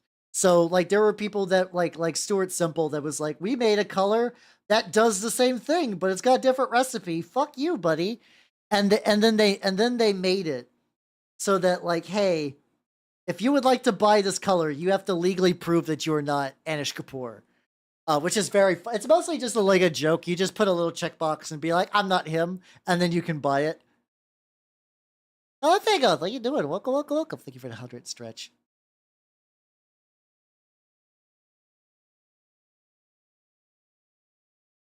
Also, apparently it's not called the bean, but he hates it when it's called the bean, so I'm more inclined to call it. Big stretch. Anya hand magic is limiting. Yeah, that's true. Yeah, Nurgle's got a good blend. I also because like here's the thing. So like world eaters are just like running around just murdering stuff. Thousand Suns fucked themselves up so hard that they're mostly a bunch of just like wandering cult bands doing shifty wizard bullshit. What's it called? Emperor's Children, basically the same thing, just a bunch of kind of like hedonist war bands, not really controlled at all. So like, what does that leave you with for chaos? You got Black Legion, which is the Black Legion. You got Word Bearers, which are doing relatively good for my but like they are not quite exact. They're pretty like they're not super poster boy, but they can count when they need to. But when it comes to the big four, you really are just kind of left with Death Guard because they're the only ones that are still like a proper functioning legion most of the time, which does kind of make them a perfect bad guy in a lot of situations.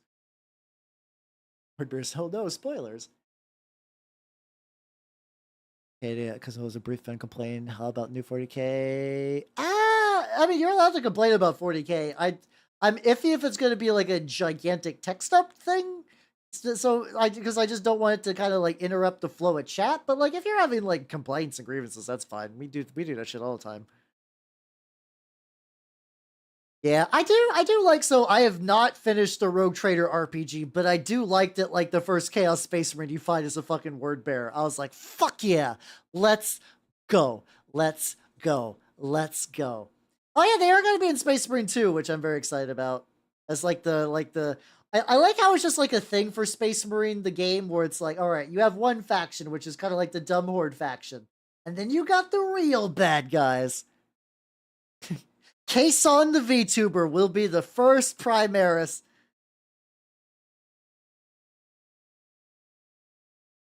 Honestly, I think a Kason crossover where she's like a fucking like guard lady would be very funny.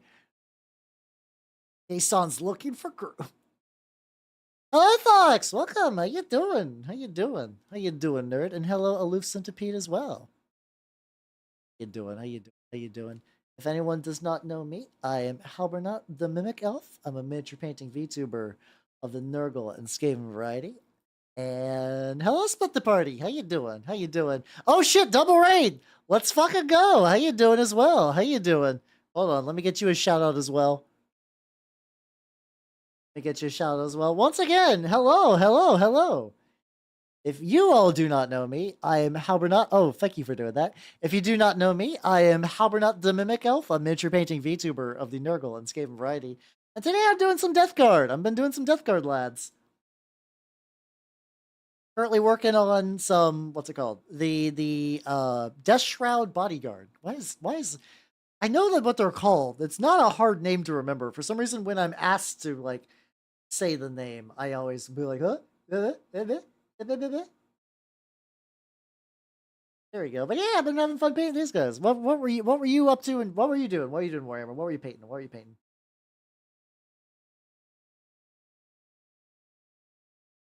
Going pretty good over here. I'm getting yeah, the Fat Lord Smellmasters. That's what I'm painting at the moment, you know. As one does, as one does.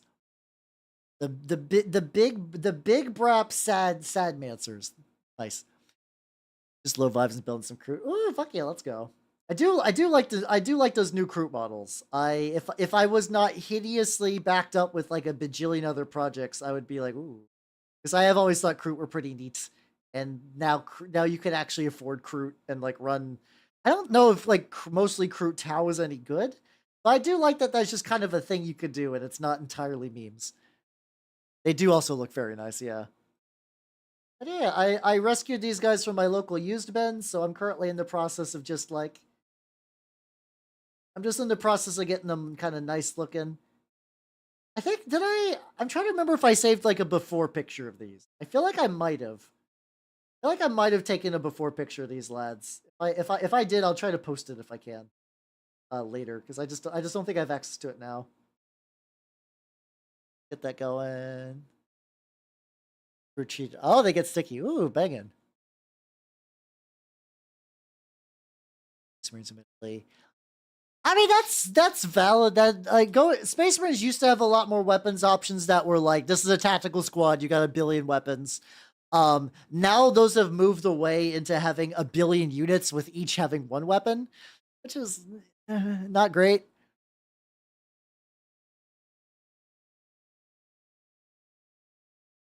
I mean, the thing is, if like you could show your friend Plague Marines, they have a bunch of weapon options. They have a bunch of weapon options you could possibly do.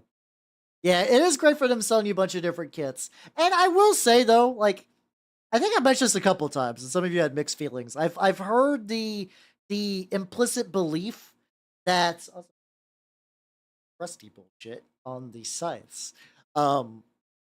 There was sort of like it's not like a conspiracy theory, but like a reasonable theory that like Primaris were dumbed down because Space Marines are supposed to be baby's first Marine faction, and everyone was a fucking like hyper specific bespoke lunatic, so like newbies would have no idea what the fuck to do. Like Terminus and just build. I mean, that's also what I do, yeah. But they have kitchen utensils instead of weapons. You could do that. I will say, Fox, if I had to guess, I feel like you would fuck super hard with orcs. If I'm gonna be real, Fox, I feel like you would really like orcs. Especially if you do want to give them gigantic forks. I feel like you'd like that, yeah. Yeah, because yeah, they are like the poster boy faction, and like what like the thing that newbies like is not painting skin and helmets and smooth flat surfaces. Space Marines were that back in the tactical squad days. Then they stopped. Now they are again. So for me, that makes sense, even if it like a lot of people who were like technically you could be like, okay, I am an advanced player. I'm doing a specific Space Marine Legion. Like going from vanilla Space Marines to like Blood Angels. That is the I am upgrading my army from newbie friendly to advanced. But still, I mean, I don't mind painting skin either. But like, if you're just starting out, skin fucks you up real bad. Like, and this is also another reason I heard about like the old world. Like the old world was basically like not the old world, sorry, Age of Sigmar. The Stormcast are way easier for a new person to paint than the Empire. The Empire were technically the quote unquote like generic good guy starter army, even though there's a lot of cool stuff with the Empire. I'm not trying to shit on the Empire. But imagine trying to paint a Empire army as you're like, I want John Human, go Empire. Okay, thank you. And then you see a sea of split pants and just like a bunch of little bibs and bobs, and you have to do all that fucking skin. God damn it. I can understand why Stormcast would be like, it's not nearly that hard to do, Stormcast. You just kind of paint armor, you're fine. Oh yeah, a contrast skin's pretty banging, to be fair. I mean, that's all that has helped. That has helped. Then they are definitely very. I think there's a lot of cool stuff going on with them, but just became the newbie friendly about the. Oh yeah, the ogres are pretty nice. I mean, I don't know. Ogres in theory would be more newbie friendly, but I think it's just because like they're not as advertised as well. I've seen way more new people jump at Stormcast. I could be wrong. Maybe it's like a regional thing. But that's definitely why I know people do like fucking custodies. People do custodies for that. There have been times where I've been like, custodies. What would be nice about custodies? I like painting gold. Do like painting gold. And I like painting red. And I could get a bunch of gold and red idiots. And I could have like a full army for very, very little. That's all good. Split the party. Have yourself a good night and take it easy. Thank you for stopping by. Hell yeah, hell yeah, hell yeah, hell yeah, hell yeah. I'm putting on Typhus Corrosion on these bad boys because I want to crust them the fuck up. I want to crust them the fuck up. I also forgot that there's like a little metal bit in between that I'm gonna need to go back and paint and then crust up as well. That's fine. Do I get the back of this one? There we go. Good buddy who doesn't want to paint them. Wait, so hold on. I missed the. Are you gonna War Boss Chief Gorgon speed? Fuck yeah, let's go. Are you gonna paint their custodians, or are you just gonna like? Hold on. I'm missing a team. They do seem nice though. They do seem nice. I don't think like I said, I got too many other projects. I don't need. I don't need to get me in custodies. Though, I mean, especially like if you want to paint your friends, I'm sure they wouldn't mind. Hell, you might even be like, "Hey, I'll paint your custodies. Buy me a model." Like that's kind of nice. Like I like doing informal commissions with people. Like I don't think I would ever charge on the internet. I've had people ask me if I do commissions. I'm like, I barely paint my own shit. No, I can't. I'm sorry. But like, hey, like going like, hey, bud, I'll paint your custodians if you like give me some stuff you don't want or whatever. Or custodians know what to do with. You're making progress. You're making progress at the very least. There we go.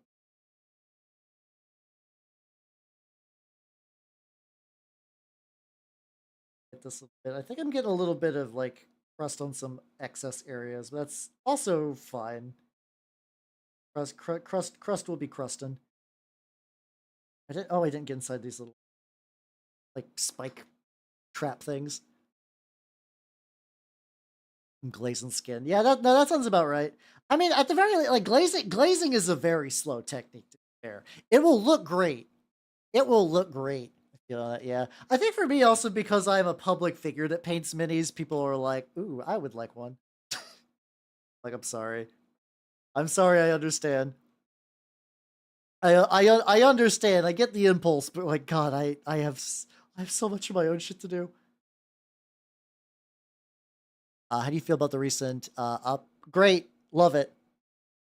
Dungeon Meshi has been good. Freerun is on my to watch, and unfortunately, I've heard the fucking like the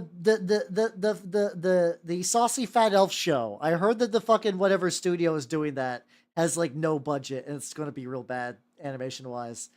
I am sad. I'm sad. I was hoping to see Dark Elf in all of her fucking glory, but no. If they're gonna cheap out on it, I'm gonna be real bummed. I might still watch it out of curiosity, but I hope they do it well. Oh, so basically there's it's so I forget exactly what the name of it's called. But the premise is that there is effectively like a two-way isekai portal to Japan and like Fantasyland, and like fantasy creatures are just coming over like on the regs. But it's not like the main character fell through and now he's like super powerful. It's just like fantasy creatures have realized that there's this portal and they come over and they're like eating snacks and shit. So like the main lady is an elf who has gotten incredibly like chubby off of French fries, and she's trying to like work with this earth like dietitian dude to like lose weight. but really it's by I think he's done porn. Synecdoche is the artist. I think they used to do like actual porn, but like they switched to this series because like that is the kind of thing is like softcore will get you a lot farther financially, to be honest. Also, you get it published. So yeah, there's like effectively you meet a bunch of casted characters. So like the main character, like I said, is this like elf chick, typical kind of like blonde hair elf. There's a dark elf who is I don't think she's as trying to lose weight, but she's definitely like picked up more around her butt. There's like a kobold lady who's like a dog lady, big ogre lady that's still very muscular, but she's got like a little bit of a beer gut now. It's not really a dieting anime. That's the thing. That's the thing. It's you don't watch that. You don't watch that to lose weight.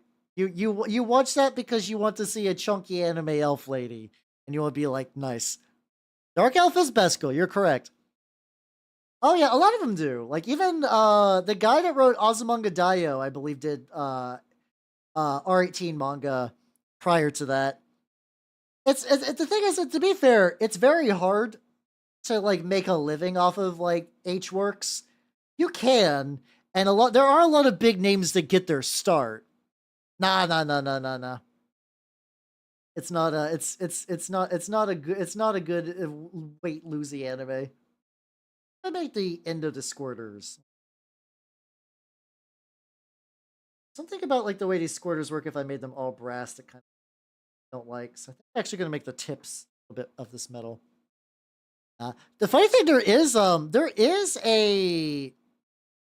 there was an exercise anime that's like 2 minutes of like cardio.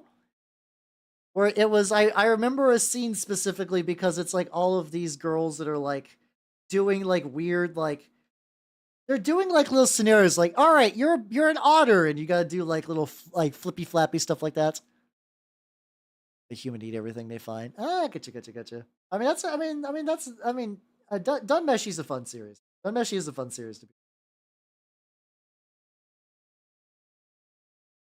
like Dunmeshi. I have not seen like the last 2 episodes, which is a problem because there's been a lot of there was a big plot point that's got a lot of fan art recently, and once again I have been on the internet for so long that if I cannot like I've had to adapt because I cannot let seeing any spoilers ruin a series for me because I would never enjoy anything again. Like there are some people that are just like and I don't think this is a wrong thing to do. They'll set like their Twitter block list and stuff like that to be heavily curated so they don't get spoiled. For me, I just kind of like this. That seems like an exercise in futility. It's not going to work. Stuff happens. People will just post a picture and retweet it, and it won't have any tags on it because like there's no text on it. You know. Don't use enough internet. I mean, if you're not using the internet like a fuckload, you're fine. That's technically healthy behavior. I am internet poisoned. Like I do not relate to other people in my age demographic because of my internet usage. I have wonderful friends. Friends that I've been to their weddings and I've known them for like over a decade that because they were not internet poisoned like I am, there are just whole aspects of my personality they just have no context for. They just have no idea. Some of them do know. Like there was Nivrat in the Deus Ex stream yesterday. Nivrat is a friend of mine for many years actually. But like for instance, when I'm talking about the Fat Elf manga, my wonderful not internet brain poison friends will have no idea that exists. They are not on the same. I about sit on the same spectrum, but honestly, that is kind of appropriate. But you win a Lewd Priestess Elf over Twitch, I watch? Oh hell yeah, nice. Priestess Elf. I don't know if that rings. I don't remember if that rings a bell. But yeah. It's just like they don't have the internet brain rot like I do because they're healthy, functioning adults, and I do, which makes me a fun individual for being a streamer and a VTuber and whatnot. It is I do not relate at all to my typical like millennial interest, I guess. So like every now and then I do run into someone. They're what have you been up to? And be like, oh, I've been trying out this local brewery. They got this like they got this like local pale ale, and it's pretty good. It's pretty good. It's got like two skeletons like jerking each other off on the front. Um, it's got hints of kiwi in it. Actually, it's an import from Australia, and like I'll see stuff like that, and my brain will just glaze over. I'll just be like, okay, okay, buddy. Oh, cool, I guess. Wow, those sure are hops. What did you do? Oh, you went. Oh, you went to a Marvel movie. Oh, cool. What was it about? It was Ant-Man 7. Ant-Man 7. What did he do? Oh, he went to the multiverse where everyone's an ant, and then there's Human Man, which is an ant that puts on a human costume and turns into a human. And I'm just like, okay. Well, so what have you been up to, Hal? It's like, well, I played Deus Ex recently. Uh, like they know I'm a VTuber, but I don't go into super deep detail. Are you me? No and yes at the same time. This is a thing that I'm sure all of us have felt. Your same Spectre friends glaze over when you mention Nurgle. I don't bring up Warhammer a lot amongst around them. One of them used to actually play War Machine back in the day. Actually, two of them did, but like one of them has basically entirely moved away from any sort of mini painting, like whatsoever. Like they played back when we played, and then they're like, "Oh, that was a good part of my life," and then I'm done with this. And the other one did a lot more War Machine, but he is kind of cool off as well. Part of it was because of just like he was cool enough already. Also because War Machine kind of died and he didn't want to get into another war game, which is fair. But yeah, no. Every now and then I'll like show them my painting stuff, and they're like they genuinely think it's neat. Like they do think that I do like that is a nice thing about Warhammer as compared to like Magic the Gathering. If I spend a lot of time making a Magic deck, people who have no interest in Magic are like, I don't understand what this is, and I also could not care less. But like generally, like if you show somebody a nicely painted model, they're like, "Oh, cool, fuck yeah, let's go." Like that's been. Yeah, exactly. I just learned cursed Benjamin Franklin facts. It's fine, usual stuff. Action series before Rilla has always been a cooking series, and now you're thinking of bears and a map matter. Eh? Oh yeah. Oh, you're just describing more dungeon mesh. Okay, let's. I do like that. There we go. Now we're gonna let that dry. What do I want? Seep. But yeah, it's and like once again, they're not bad people, and they are good friends of mine, and I would take a bullet for any of them. But it's just because of the way I've spent my time. Like I've basically been like an internet denizen since I'm 17. No, not 17. Sorry, like 13. 13 is actually closer. So you gotta realize that is 21 years old. Like 21 years I have been on this wild and wacky web. A lot of time on websites that extra curdle your brain. Like there's being on the internet, and then there's websites that curdle your brain extra harder. And it technically means I am a quote unquote interesting individual. Yeah, 2013 sounds about right. Actually, no, earlier than that. Hold on. No, wait, no, that's so no, sorry, more than 21. Fuck yeah. No, sorry, it's no, hold on. I'm 33. Sorry, like 20 years ago. I messed up one number. Sorry. I was like 13 or 14. No, so like 20, 21 years ago. Wait, that's right. Wait, what are you talking about? Nande. It's so like close to like 2003. My bad. Skin, exactly. But yeah, no, I've been like I said, I've been around the block in ways and places that have definitely affected my brain meats. Oh yeah, since I was 13. Oh, that's probably where the confusion's coming from. I was like, no, you're good. You're good. You're good. You're good. You're good. Do not worry. Do not worry. On here. So yeah, it's interesting. So like I can hang with non-internet people. I have an okay group of not internet people friends that I meet interact with, but it does mean that like there is a lot of me that just does not get like brought up to them. I think that's also legitimately a reason why I enjoy VTubing. This is an aspect of myself that I never get to bring up or talk about or like anything else. So it's great. So like if I did want to name drop like something wild that like to those friends that would never ever make any sense. How you doing? How you doing, Cyan Rats? How you doing? I'm talking about how I'm internet brain poison and I will never see the light of heaven. No, but like it's just mostly talking about how like it's being on the webs for too long has definitely like altered the chemistry up there.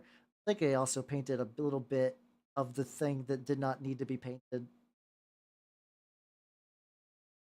Yeah. I need to fix that. I need to fix that.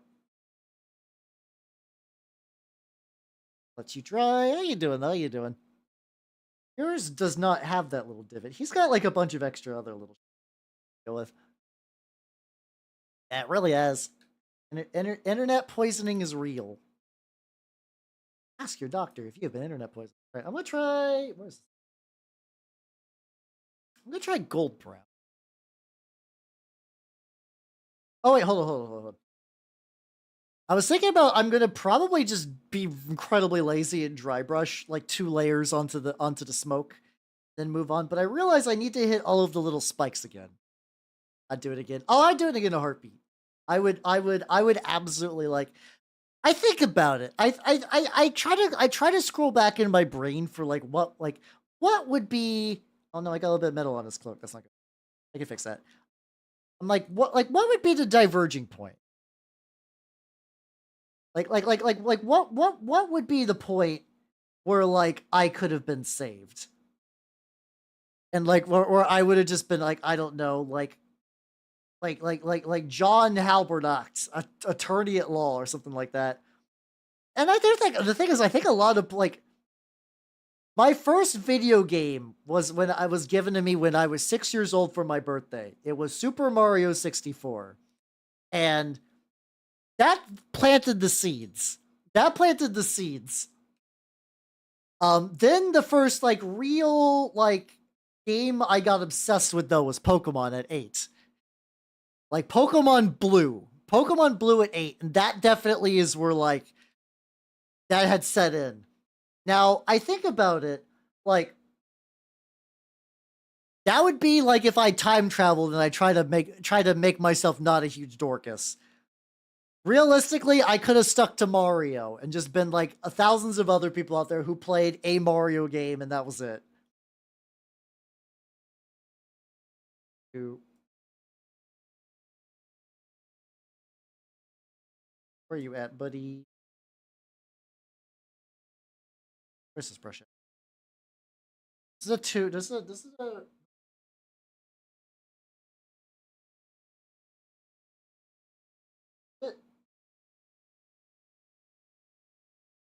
I totally cannot find my nicer. Oh, cool, it's over here. Okay. I can see lawyers enjoy it. I mean, I'm sure some do. I think it's because in my head, I have like a real caricature of like a normal guy. Like real John Normie, and that's kind of like if I think of like I don't know like Saved Hal or like Hal without brain poison, I do see like that Hal, I guess. Like how I don't know why I go lawyer either. I don't know. There's some real fucked up lawyers out there.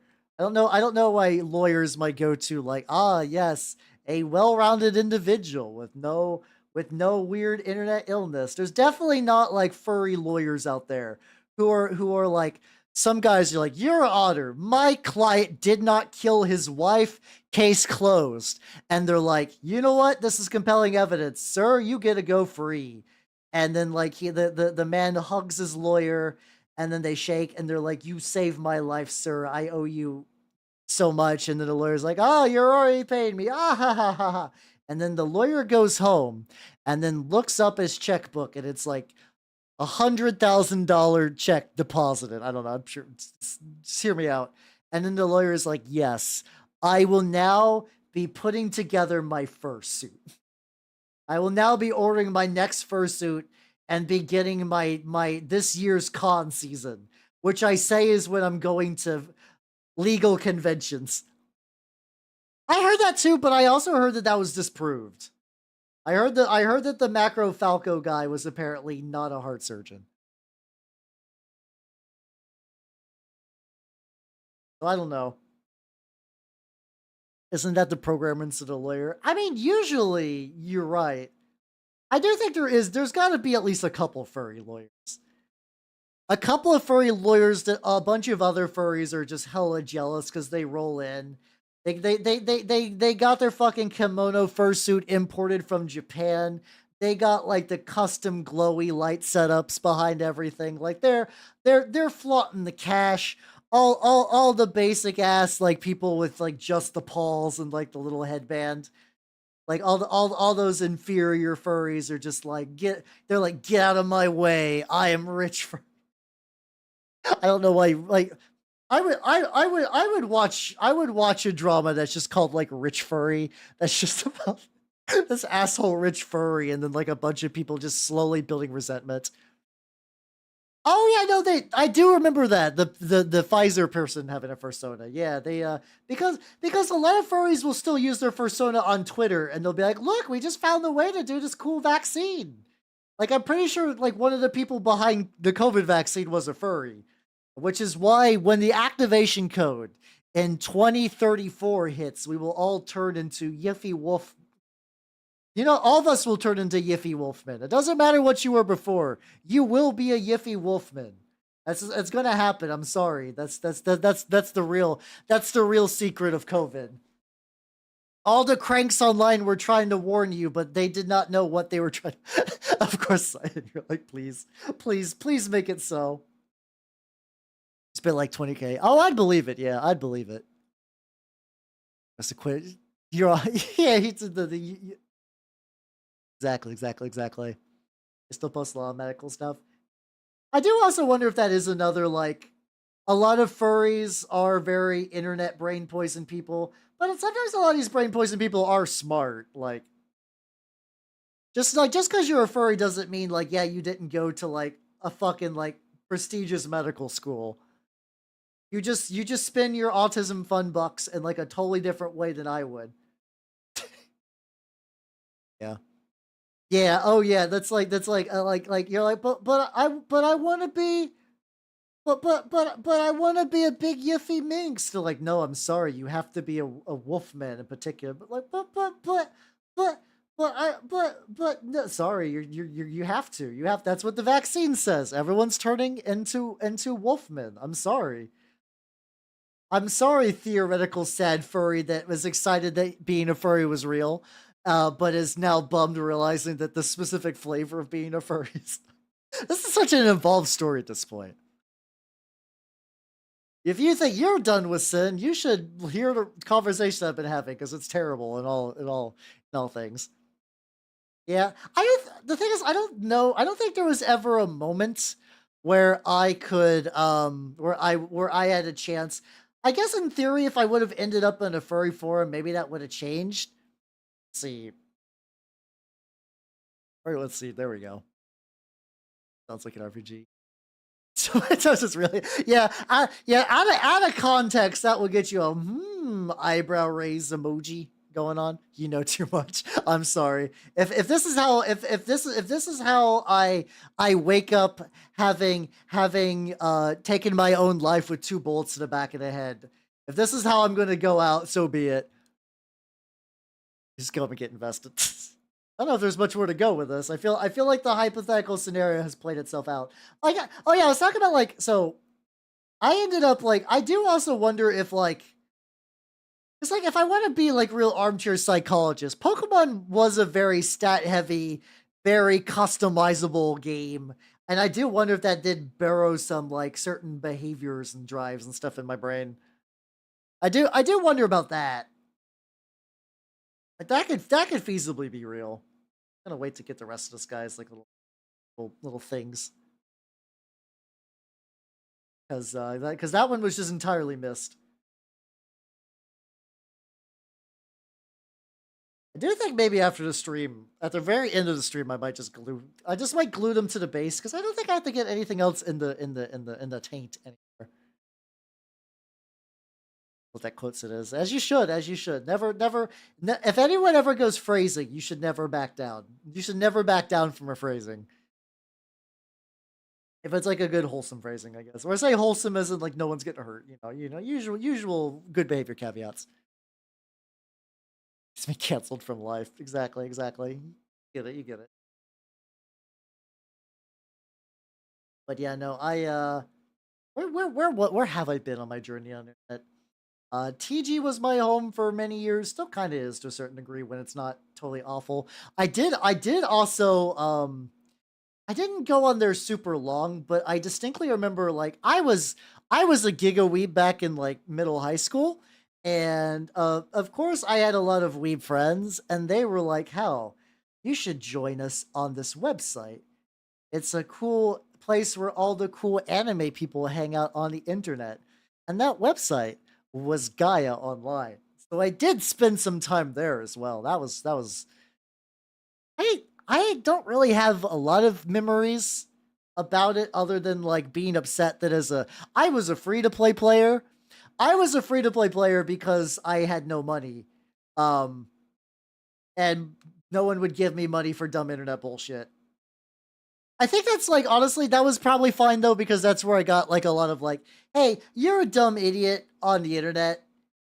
That's probably the better place to do that because you could be like I'm Sephiroth like 37. I'm role playing. I'm as a cooler version of Sephiroth called even cooler Sephiroth. Um and that was fine because you dress up in a little anime avatar, and then when you leave that website, your sins remain there, and even you forget them. As opposed to like people doing that shit on Twitter with like their whole like name and street address.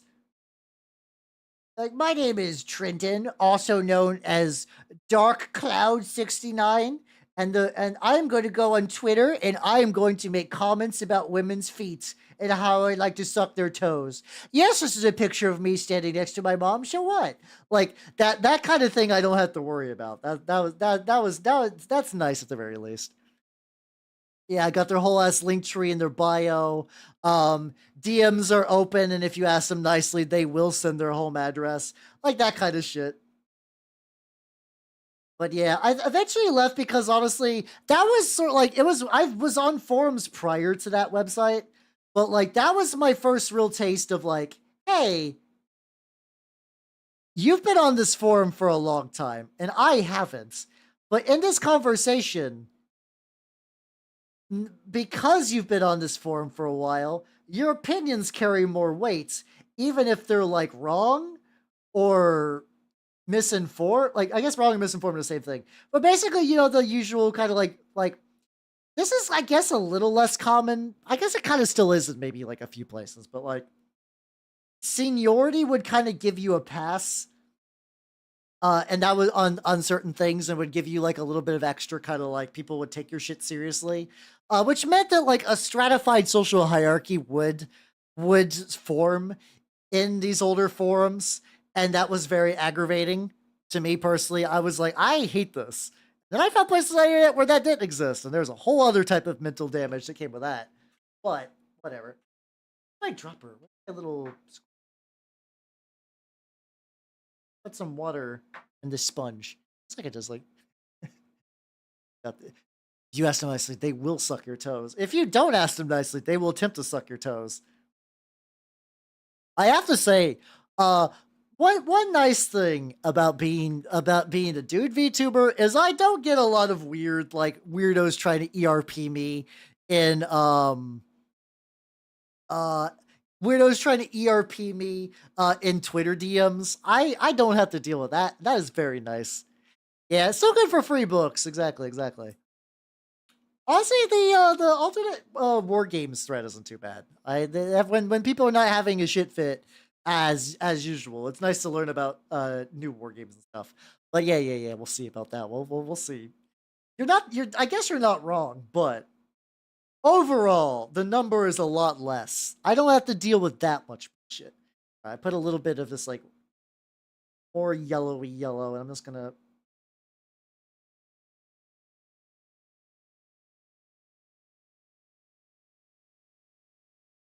There we go. I'm basically doing this to kind of even it out a little bit, but also because I am going to be, uh, I'm either going to streak and grime or oil wash this. It's gonna change the kind of like color profile, so I don't want to do too many layers. But yeah, no, it's pretty good. My Twitter DMs, when I remember to answer them, I'm very bad at answering DMs. If anyone's ever DM me and you're like, why isn't Al responding? It's because I'm like, I should respond to you later, and I forget. Fucking, I'm just gonna fucking just devour the halberd. But yeah. I think that's probably also what's kept me away from like places like Reddit, because I know that has a very similar sort of like forum-esque structure. But I also know a lot of war game discussion has moved there. That's like I probably should. I don't got a fucking man. Uh, the thing is, I don't think I don't need a manager as much as other VTubers. I need like 30 cc's of like that like youthful energy. The energy issue is more of an issue than like, oh no, what do I do? Because like I can get dressed in the morning and I can like brush my teeth and I can like set a schedule and I can pay my own bills and do my own taxes, which a lot of YouTubers can't, which gives me immense power over them. But that's a joke. But which means like those aspects of the manager.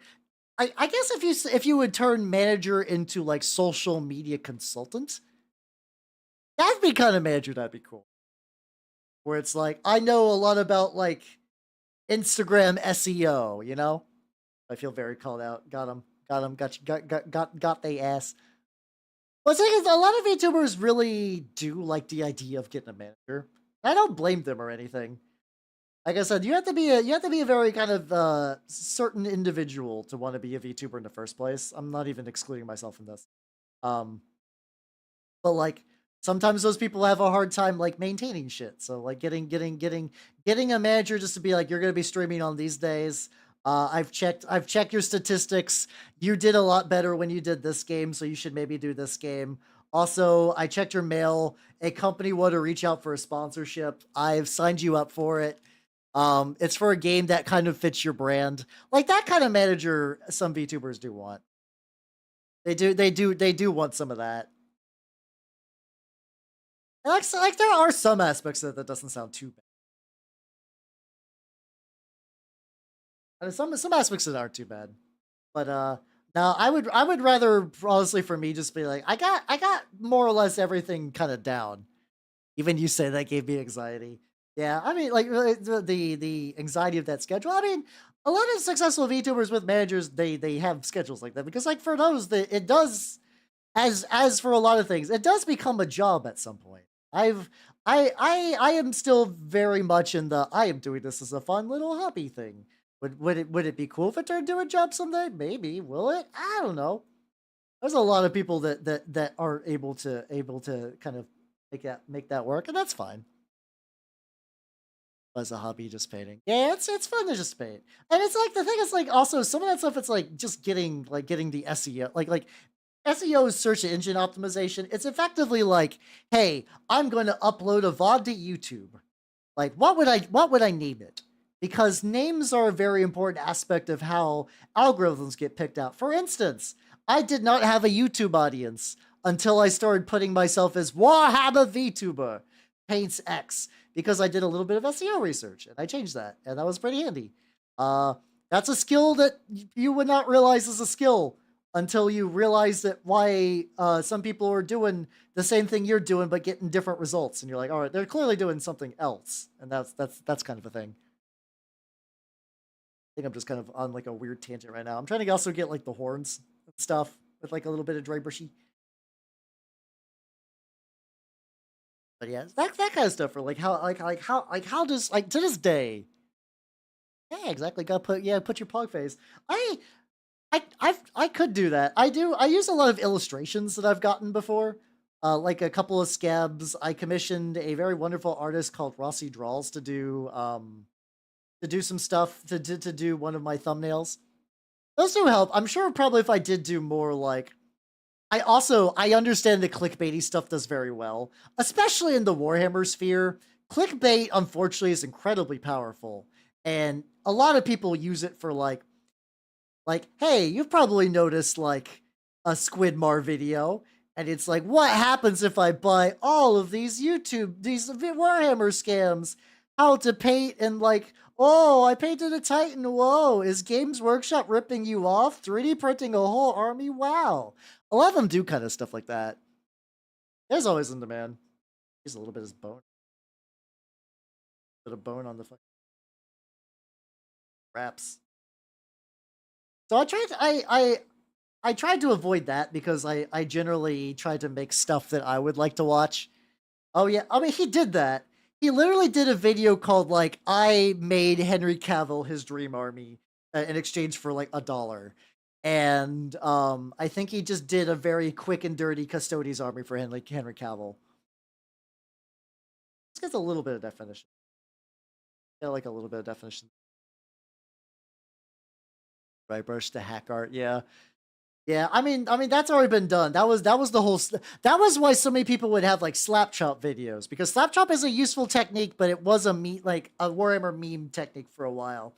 Like better than slap chop. Here's how I do it. Like they'll name drop slap chop because they know, like it is quick shorthand for like I would like to do a like effectively like a speed paint. Like it's functionally similar to speed paint, but like has certain connotations for like the audience and stuff like that. See, I don't either, but a lot of people do. That's the problem, is that like you like me and then you enlightened how viewers. Your brains are huge. You're full of neurons. Your stems are looking good. You're aware of what clickbait is and you avoid it. A lot of people don't. And especially it's really bad. It's really bad for Warhammer too, because it's not even normies. You get reactionaries. So like the female Custodes thing, you'd probably like I'm sure you've all known about that. And a lot of people asked me about it because it was a hot topic issue that now cares. But like people would be like, yeah, no, I'm not gonna super mention it, but like that was like real primo for like certain like Games Workshop gone woke. Them Stodies, big X check mark on their fucking I don't know, like soy jack face or whatever, you know. I don't feed meat. You can find that yourself. I'm sure those I would never look at those. I would never look at those videos, but those exist a ton. Especially because that thing also had people who do not care about Warhammer, but they are like culture warriors would jump in. Like these culture warriors are like, I have never played Warhammer in my life, but Games Workshop gone woke, and it's like, oh god, Jesus Christ. Yeah, it's aggravating, and it's because it's like a temporary clickbait that will get you clicks. That will absolutely get you clicks, and you want to be really incendiary, because the angrier you get, the more likely you'll get like people to check it out or to debate you in the comments. And debating someone in the comments is never a good thing, because platforms recognize that as interaction, and interaction is good. So that way, like, even if you come to somebody's Twitter or YouTube and be like, you are aggravating, they will actually get better results because you gave Twitter what they want. Congratulations, you fed Twitter. That's all, Mr. Dono. Would your nipples be like your eyeballs? I don't got eyeball. Sorry, I don't got eyeballs. Hal doesn't have eyes. Canon. Elf paints entirely through echolocation. No, I don't got nipples. I don't got nipples. But like, an incredibly slapdash little face down there. It's gonna challenge their own opinions. Why would they? And like, I mean that earnestly. Like, even for me, like, why would I like? I'm theoretically willing to change my opinion if presented with good evidence. But a lot of people are like, they just want to fight. They just want to fight on the interwebs, and the interwebs will give them plenty of fight.